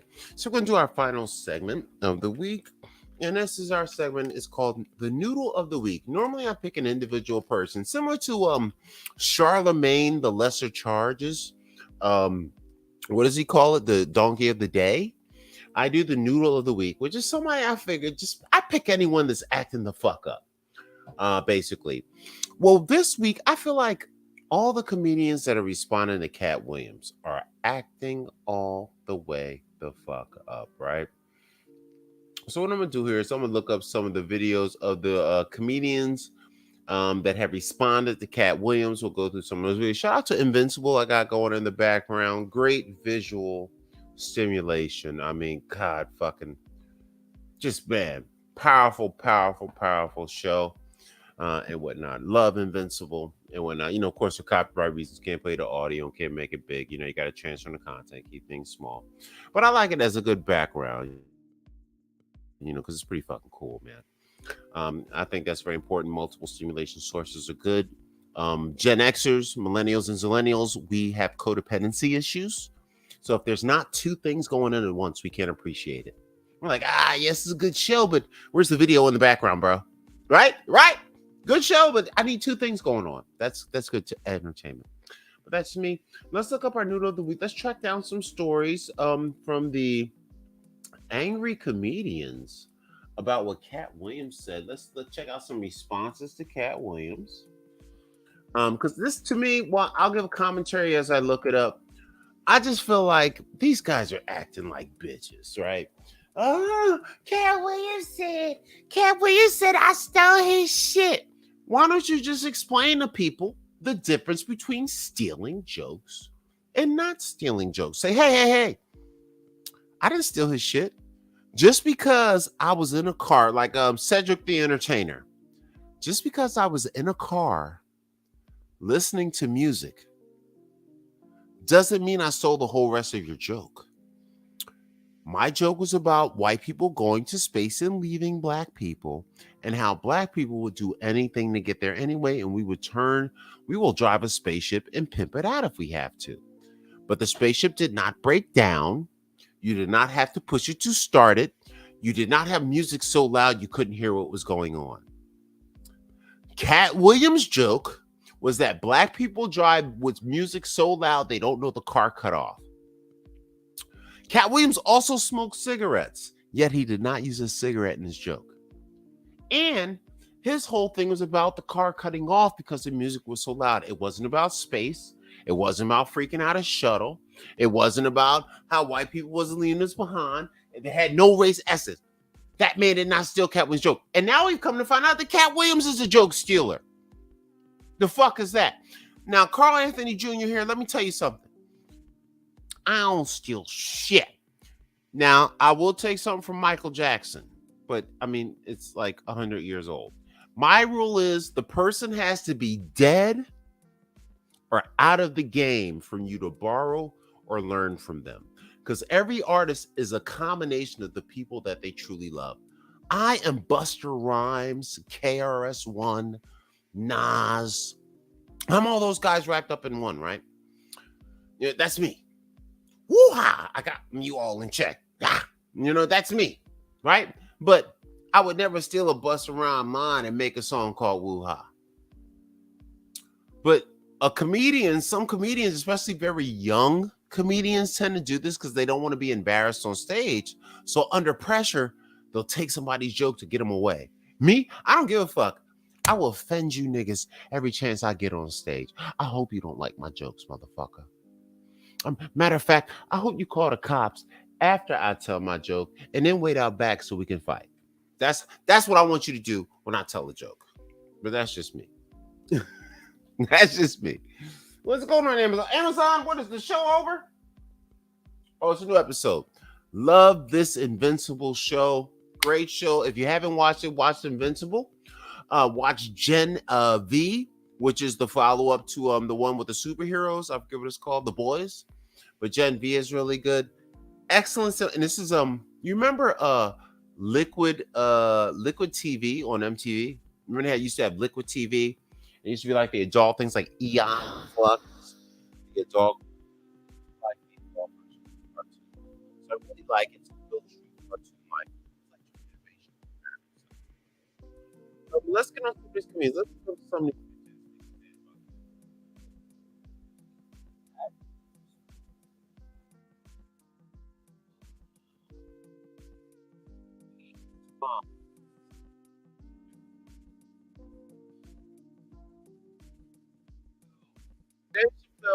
Bitch, but not really.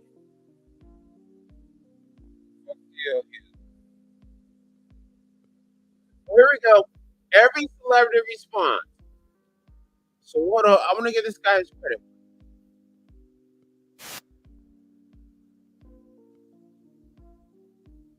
Right, so somebody actually did a great compilation of every celebrity response. I think this is going to be perfect. I'm going to give this credit though, so you guys can see it. Make sure you're cooling. Like, I'm cooling. Yeah. Just cooling. We are just cooling. Shout out to Coolin TV. We're going to check them out. 111 subscribers. Get them up to 112 and 120. Like that shit. Sub to that shit, bitches.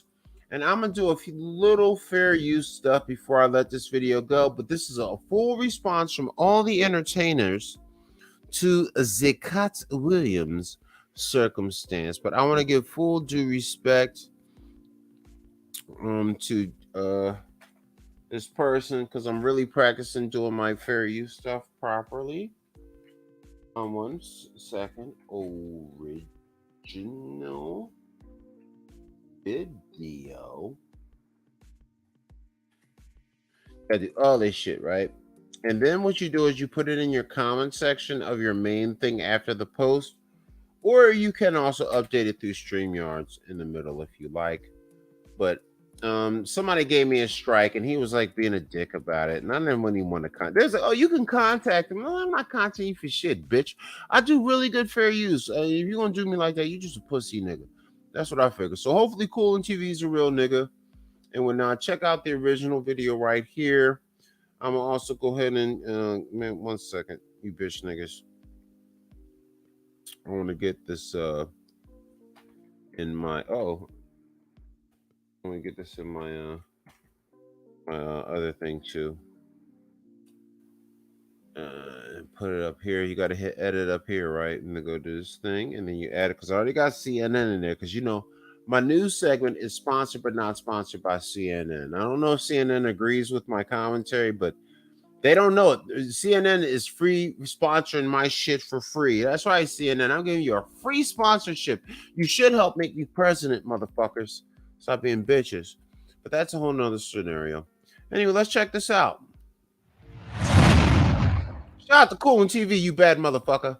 What's up, everybody? It's your boy Nasho, and welcome to Coolin TV. Now, Cat Williams and Shannon Sharp got the internet in the frenzy right now, y'all. So they got over 10 million views on that Shannon Sharpe and Cat Williams interview in the past 2 days. All right, it just released 2 days ago. It already hit 10 million views. So Cat Williams had a lot to say on the interview, man. He mentioned so many people, a lot of comedians, you know, just straight up cut throat with everybody. All right, he's spilling the beans on everything, so he was just going crazy on everybody. And there was a list of celebrities that shout out to this gentleman. Also, I don't want to play the full video because you want to go see the full video at his page, so I'm gonna skip through to a couple of segments just so we can watch parts of this, because I'm really looking for the responses to Cat, not his shit. So let's see, what's this say? Okay, what do we got? I see some checks coming up. One second, what's this?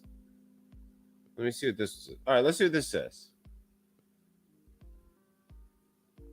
So I think this is the Kevin Hart response right here. Let's check it out. Popping on Netflix in 8 days. There's a moment in the trailer where somebody says they really love you. I now know she's talking about Cat. Mark your calendars, world. This one is special. So he responded to Cat, but he promoting his movie on Netflix at the same time. He's just telling Cat to get that anger out of him. Now, Kevin Hart didn't deny nothing. He didn't say anything was true. He just straight up, you know, just get the anger out of you. That's all. Once again, go watch the full video of Colin TV. I'm going to just skip through a little bit to check out other responses. But this was some noodle shit. All these comedians acting like bitches about it. Let's see what else we got. Because we don't really need to hear Cat talking. Here we go. Let's check this out. Here's another one.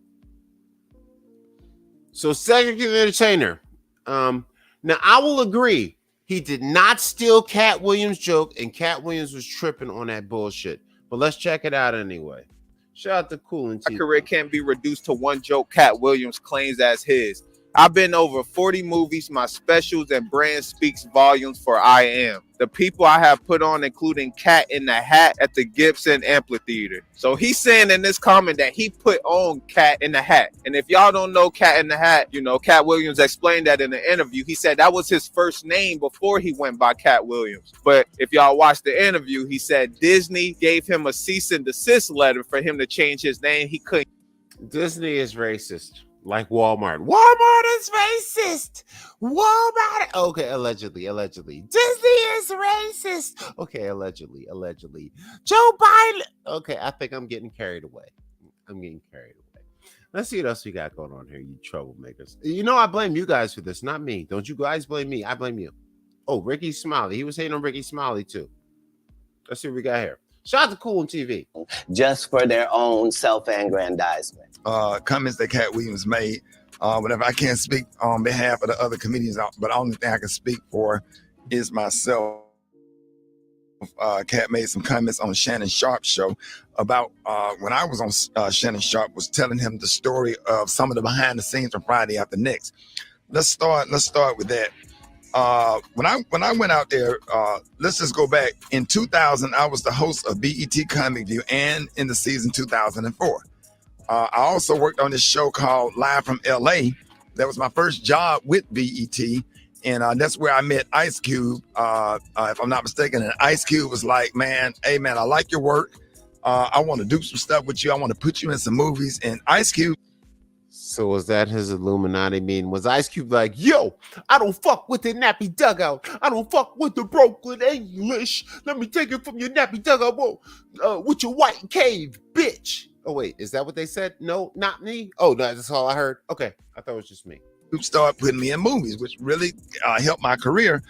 I was in All About the Benjamins, of course, when they changed the ending of it, that part didn't make any sense. But then he put me in Friday After Next.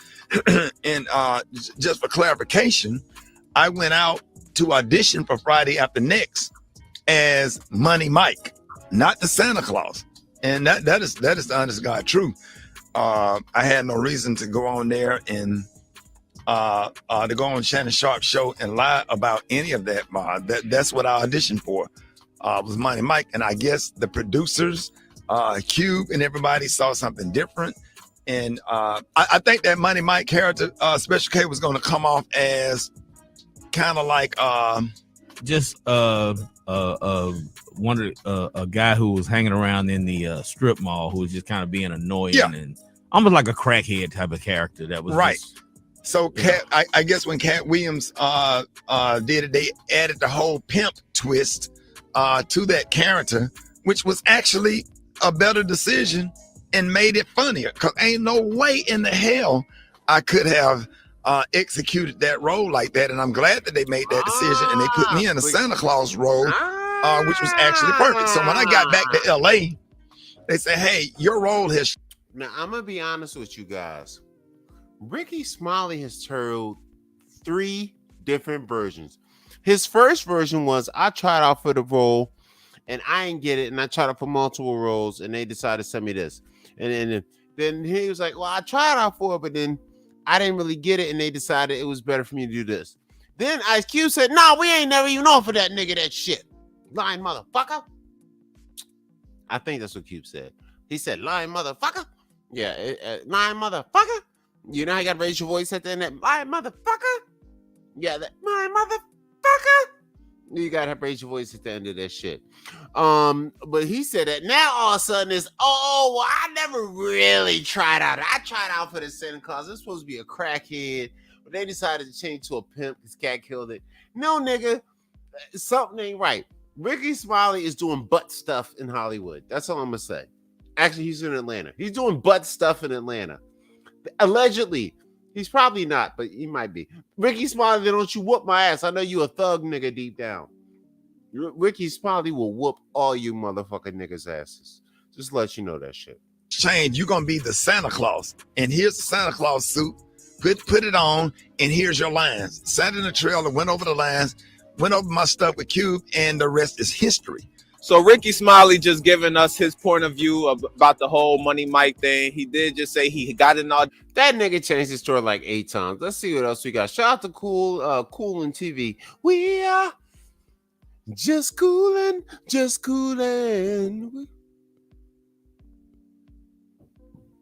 Oh, that's somebody next door. I thought that was the door. We are just coolin'.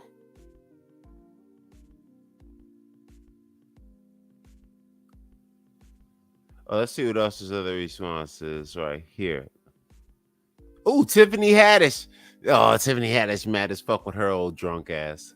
I just wish he would get his facts right about me. Dang, I guess I will send him a reminder text, but are we sure that is Cat Williams? He looks a lot like Charleston White. So she cracking jokes, man. And like I said at the beginning of this video, y'all, a lot of these responses that these celebrities give the indication to all the fans that Cat Williams ain't lying about shit. All right, so we're going to move on to the next one. And the next one is Michael Blackston. Everybody was clowning on this part. Shout out to Cool and TV once again. We are just coolin'. We are. Let's see what's going on here. Let me see what his response is. Oh, wait, here's Michael Blackston's response, I think, right here.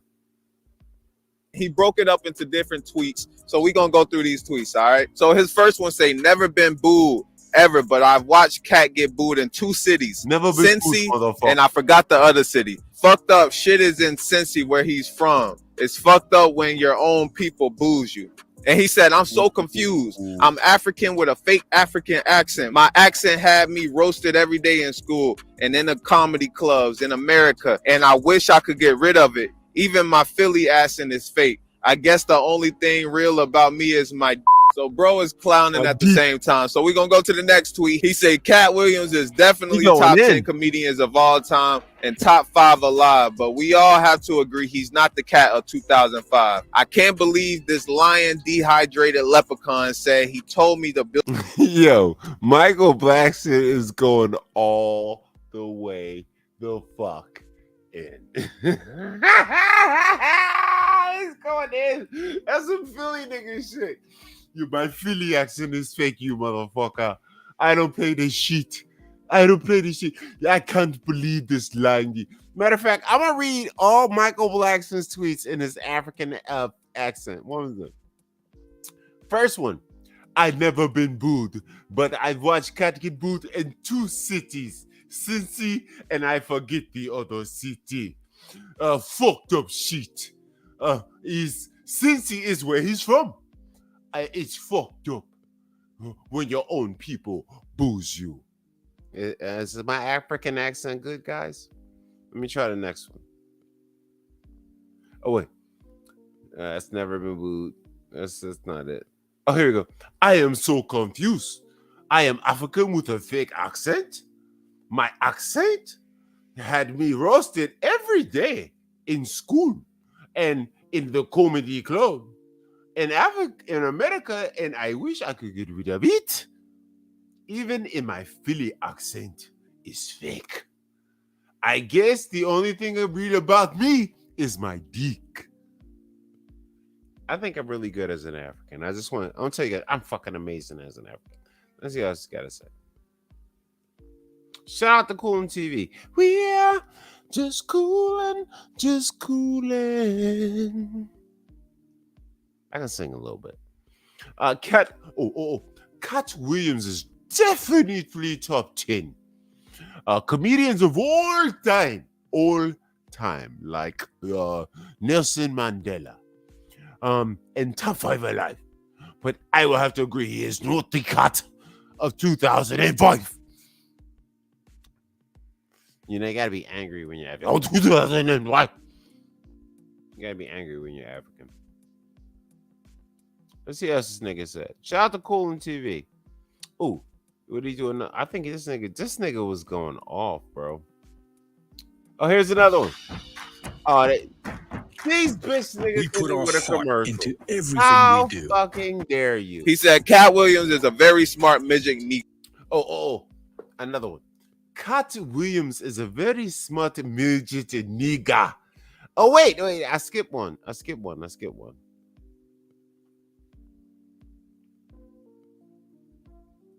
Oh, this one. I can't believe this lying dehydrated leprechaun said he told me to be at school. I've been at school. Who does he think I am? Dr. Umar. I only built a free school for the kids who could whip your ass for free, Mora Soccer. What else did he say? Shout out to Coolin' TV. I'm looking for it. Oh, here's another. Yo, Michael Blackson went the fuck in. He was just like, bam, bam, bam, bam, bam. This is comedy right here. This is comedy via text. He is just like, boom, boom, boom. Oh, Cat Williams is a very smart midget nigga. He took shots at the top 10 comedians. Took shots. You got to do your hands like, took shots at the top 10 comedians alive today so he can always respond and make him relevant again. Guys, my African is amazing. If you guys don't think my African is amazing, I will fight you. All right, I think that's it for him. Who else responded? I think that's everything. Shout out to Coolin' TV. Close that up, and that is the end of the show.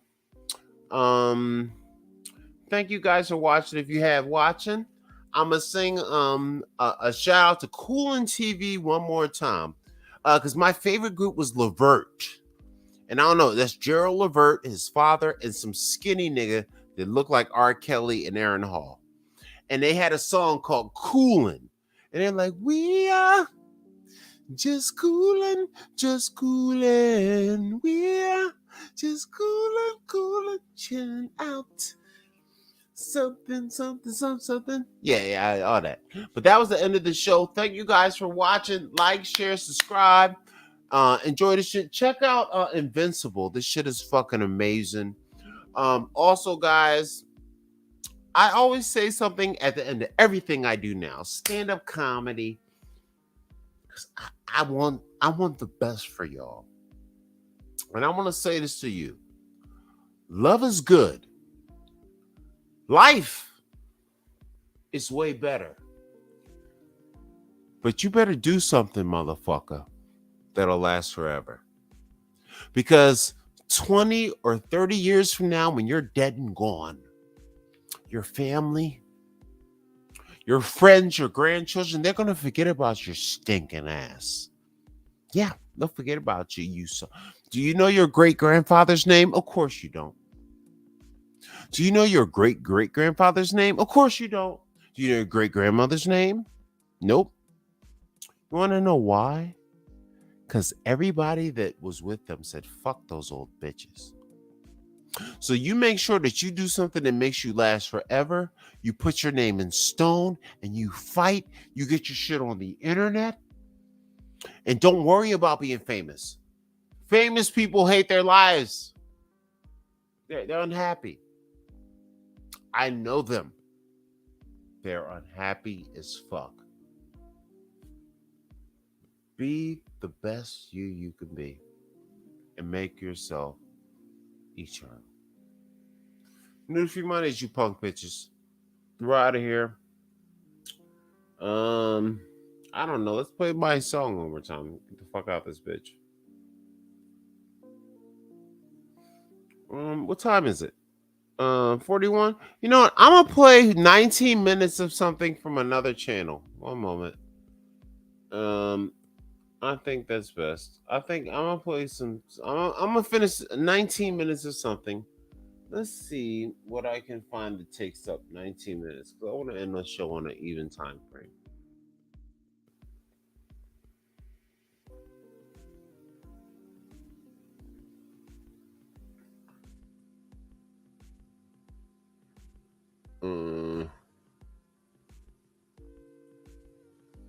I'm gonna do one. Let's see. We have 18 minutes left. Let me see. I'm gonna find a video. Oh shit! This video right here. All right, I got a video for you, punk bitches. All right, guys, we're gonna close up with this video. Once again, thank you guys for watching. Like, share, subscribe, or dislike, or give me a bad comment. Call me a name. Say, Carl, you fucking suck, bro.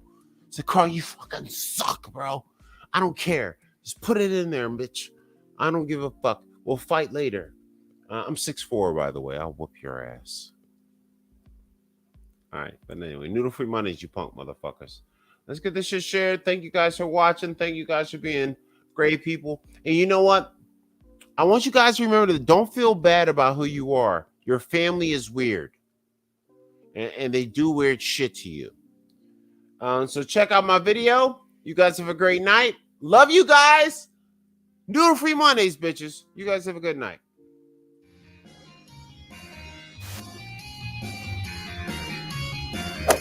All right.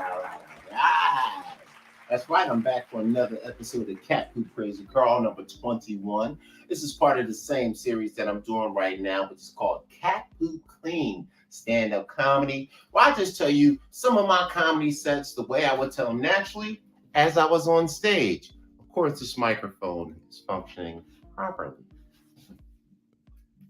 Yes, sure it is. Check.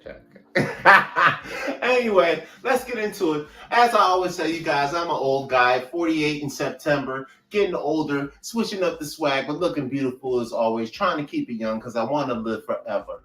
Like Methuselah, if you don't know, Caucasians call me Black Jesus. If you feel good, just sing it to yourself 1, 2, 3 times. Black Jesus! 1, 2, 3, Black Jesus! Give it one more time, Black Jesus! Yeah, and that's what the non-Black people call me. Like all the Black people that know me. You know how it is. Jesus can't do miracles in his own city. So, but for some reason, everybody else thinks I'm great. So I'm Carl Anthony. I done lived all over the country, down Virginia, Philly. I've been to Atlanta. I've been to Detroit. I done traveled all over the country to Texas. I was just in South by Southwest. I live in California. I lived in Tempe, Arizona. All over the country, right? I'm having these things called Come to Jesus moments. And of course, as an African-American man, even though I look kind of weird in what I'm wearing, I do like women. African-American women, to be specific. And one of the African-American women that's a big woman, because you got to remember, I'm 48. So a very important woman when I was a child, her name was Diana Ross, the boss. Mahogany! You know who Mahogany is. You know what it is. Billy the Deal was like, yeah, Colt 45. And make it right, baby. She like, oh yeah, Mahogany, with a Colt 45. You know, but anyway, she had a child, right? And she's been on that TV show called Sisters. And her name is Tracy Ellis Ross. And I want to tell you guys, one of my come to Jesus moments was, guys, we need to have a talk. I put my sunglasses up because I need you to see my eyes. We need to have a talk, America. Tracee Ellis Ross, we all know who she is.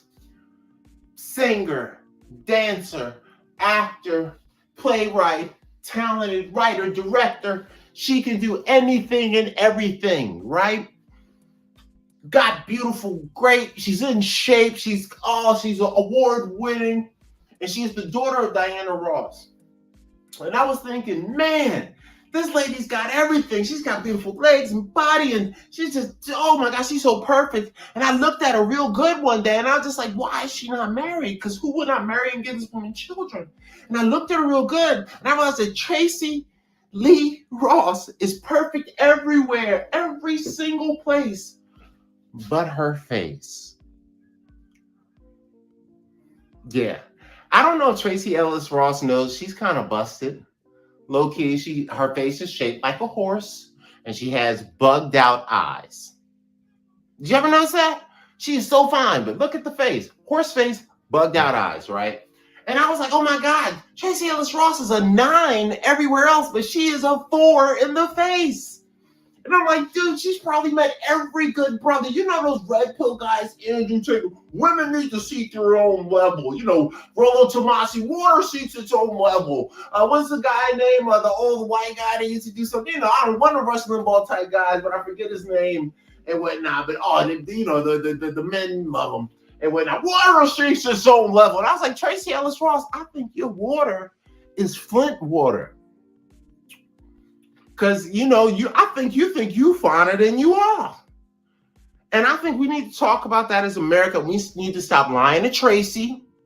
And next time Tracee gets to walk around thinking she's so cute, and you could take that to them little twins from the old TV show now too, the one that got divorced. I know you think you're cute with your ugly little light-skinned self. Light-skinned women can be ugly too. These are two, what's her name? Tia Mowry? 2 ugly light-skinned women who need to calm it down.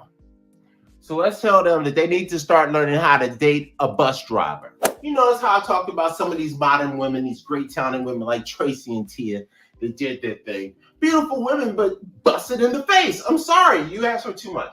But anyway, that's not the point. What I'm talking about is me. I'm 48. I'm kind of old, right? So I like old school women, like I don't know if anybody's into cars out there, but cars back in the day didn't have computers, and they used to have this thing called a carburetor that you could just put gas in. Sometimes you hit it with a stick, it'll run. You can pour water in it. Man, you can basically make the car run off of anything. You can stick butter in the daggone thing. Car would run, right? And they made all these new cars with the computers, and that's how the women are. They're like the old school women, like my mom and grandma and them, they're like the carburetor cars, right? And these new women are like the computers. Like once the computer breaks down, the woman's no good. It's like, okay, I gotta reboot. I'm like, oh my God, you gotta reboot. You suck. But then I got an old school women, a chick that's about 40 and up. And then all I gotta do is, I'm not gonna lie, dump a little gasoline on her, hit her with a stick. She works like a charm. I don't preach abuse, but I'm just saying, any woman that can take a good punch is the kind of woman I need to make children with. That's all I'm saying. Old school women, you don't got to worry about it. But these new women, they need a therapist and doctors and healthcare and WIC. And it's like, oh, well, come on, man. But these old school chicks, all they needed was to be freed from like slavery. And that was it. So that's another come to Jesus moment that is like, as a younger guy, I like younger women, but older women, they're sturdy. Old chicks are sturdy. Like, I need to figure out a way to make old women have babies. Because these young chicks, I can't take the computer reset reboot. I don't want to go to yoga. Jesus Christ. Because as a black man, I'm beautiful, I'm young. Well, I'm old actually, but I look beautiful and young at times.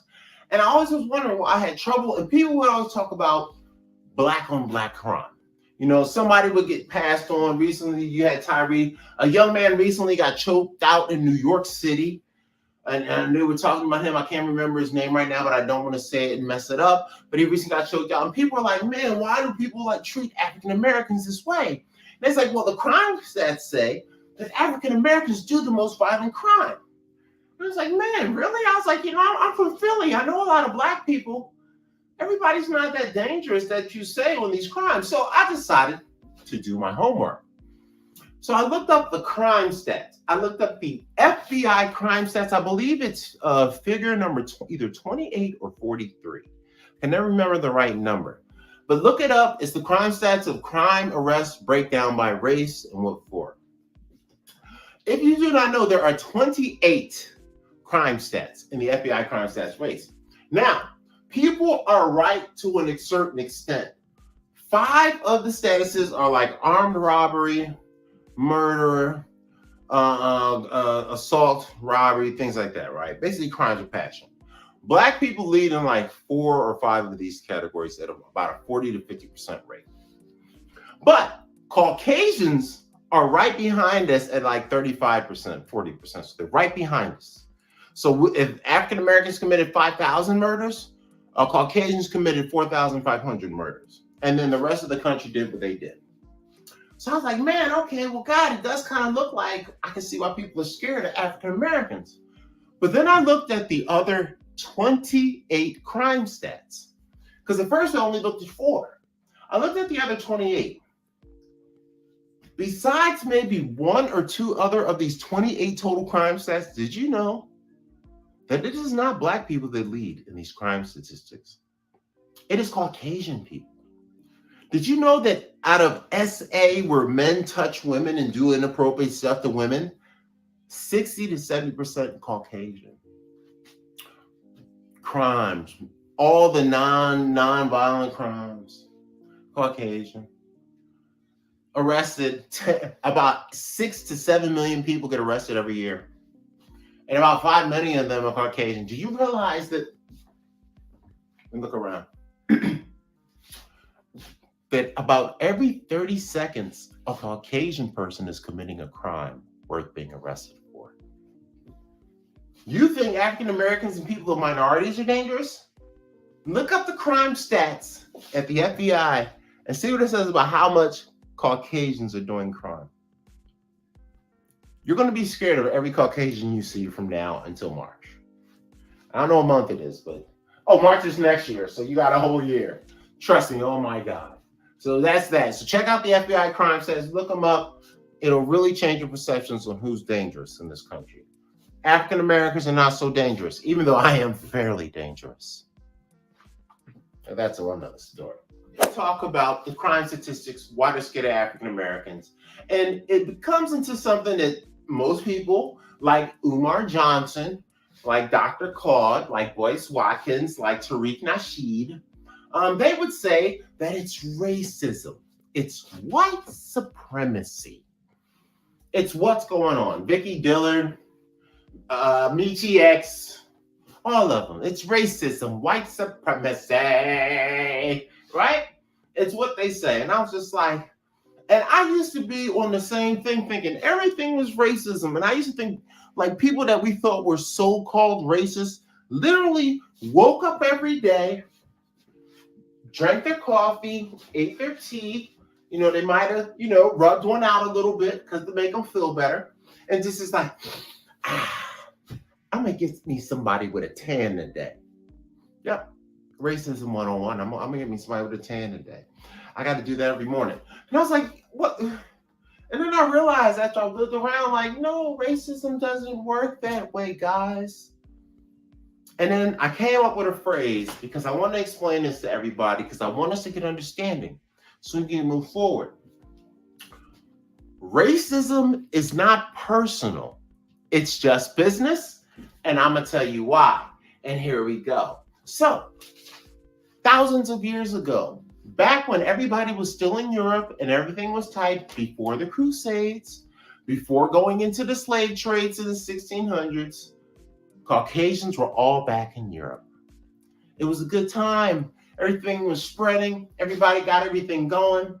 People were living. They were doing good. And then it came the era of what you would call the Dark Ages. That's the Robin Hood era. Remember Robin Hood? Steal from the rich, give to the poor? Just like these meth heads right down there on LA and Central Avenue right now. Robin Hood, steal from the rich, give to the poor. And it was because all the European kings had took over all the land. Nobody had any jobs. It was hard to live and everybody was fighting, right? They're fighting the Scottish and the Irish. They were fighting the Eastern Europeans. They're fighting the Armenians, the Russians. They're fighting everybody over there. And then one day they realized, oh my God, because if you don't remember, there's always like an African servant hanging out with the Europeans. So the African servant is in the back just watching them fight in the Dark Ages. Take that, Robin Hood. Take that, Little John. Let me kill you, Braveheart, Mel Gibson. Irish, Scottish, everybody. And the African is in the back like, wow, oh my God. These white men are killing themselves. This is beautiful. I like these. And then one of the white guys noticed him happy back there, like, wait a minute. And he told all the white guys, stop, guys, stop. And one of the white guys was still in the middle of doing some killing. He's like, yo, John, stop what you're doing right now. You can make that baby later, okay? So get over here. He's like, guys, oh my goodness, we're killing too much of our brothers. I heard that there were some guys that are about 3,000 miles that way, down in Africa in the Middle East. And they have this God, his name is Allah. And they got this guy, the prophet's name is Muhammad. And they said that Jesus, you know Jesus, our Lord and Savior, Jesus Christ, they said, we'll treat him like a punk little bi. Yeah, he said to treat Jesus like a punk bi. Yeah, guys, we got to stop fighting. Let's go down to Africa and do the Crusades and fight for Lord Jesus Christ. So then the Europeans run, they go stop fighting each other. They stop hurting all the other Europeans. And then they go to Africa and Asia and they conquer the world and they go out. You ever notice in the old movies, there's always like that one British guy in every movie. He's in the corner. There's a bunch of samurai fighting or African warriors, doing whatever they do. And there's one British guy, like, oh, yes. I would like to have your entire family put 3 spices in those hills over there. And we're like, okay, yeah, no problem. I want to beat this tribe over here. And they did that to us. So then they, instead of fighting each other, they came to fight us and split us all up. Got us all arguing, and then they started kicking everybody's butt, killing all the Asians, killing all the black people, killing all the South Americans, messing everybody up. And then after a while, they noticed that all their children looked just like all the men that they conquered and took out. I was like, wait a minute. And one time, he took a guy out. And he looked at him and said, oh my God, he looks like my son. So he stops. And once again, just like before in Europe, he's like, stop, everybody, stop. Guys, get over here. And once again, his boy Steve's always trying to make another baby in some art and pillage type of life. And he's like, Steve, get over here, Steve. And Steve's like, oh, come on. I was just making a baby. I had 4 strokes left. I was like, Steve, get over here, Steve. So I was like, Steve, guys, you ever notice how much we take out the guys from all these other countries, from Africa, they're all darker than us?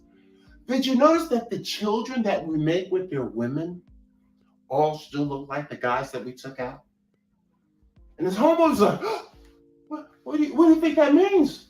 And he's like, Steve, you listen up. I think there's magic in the ding-dings. Like, for some reason, no matter what we do. So what we got to do, we got to make up something called white supremacy and racism and structural dominance. And that's when they decided that they had to make up something to keep us from mating with all the women. So we all don't look like Colin Kaepernick one day, and then we're all confused. And just like South Park, the world gets overpopulated, and next thing you know, we're traveling back in time and take people's jobs. But that's Captain Crazy Carl, Captain Clean Comedy. We out of here. Ha!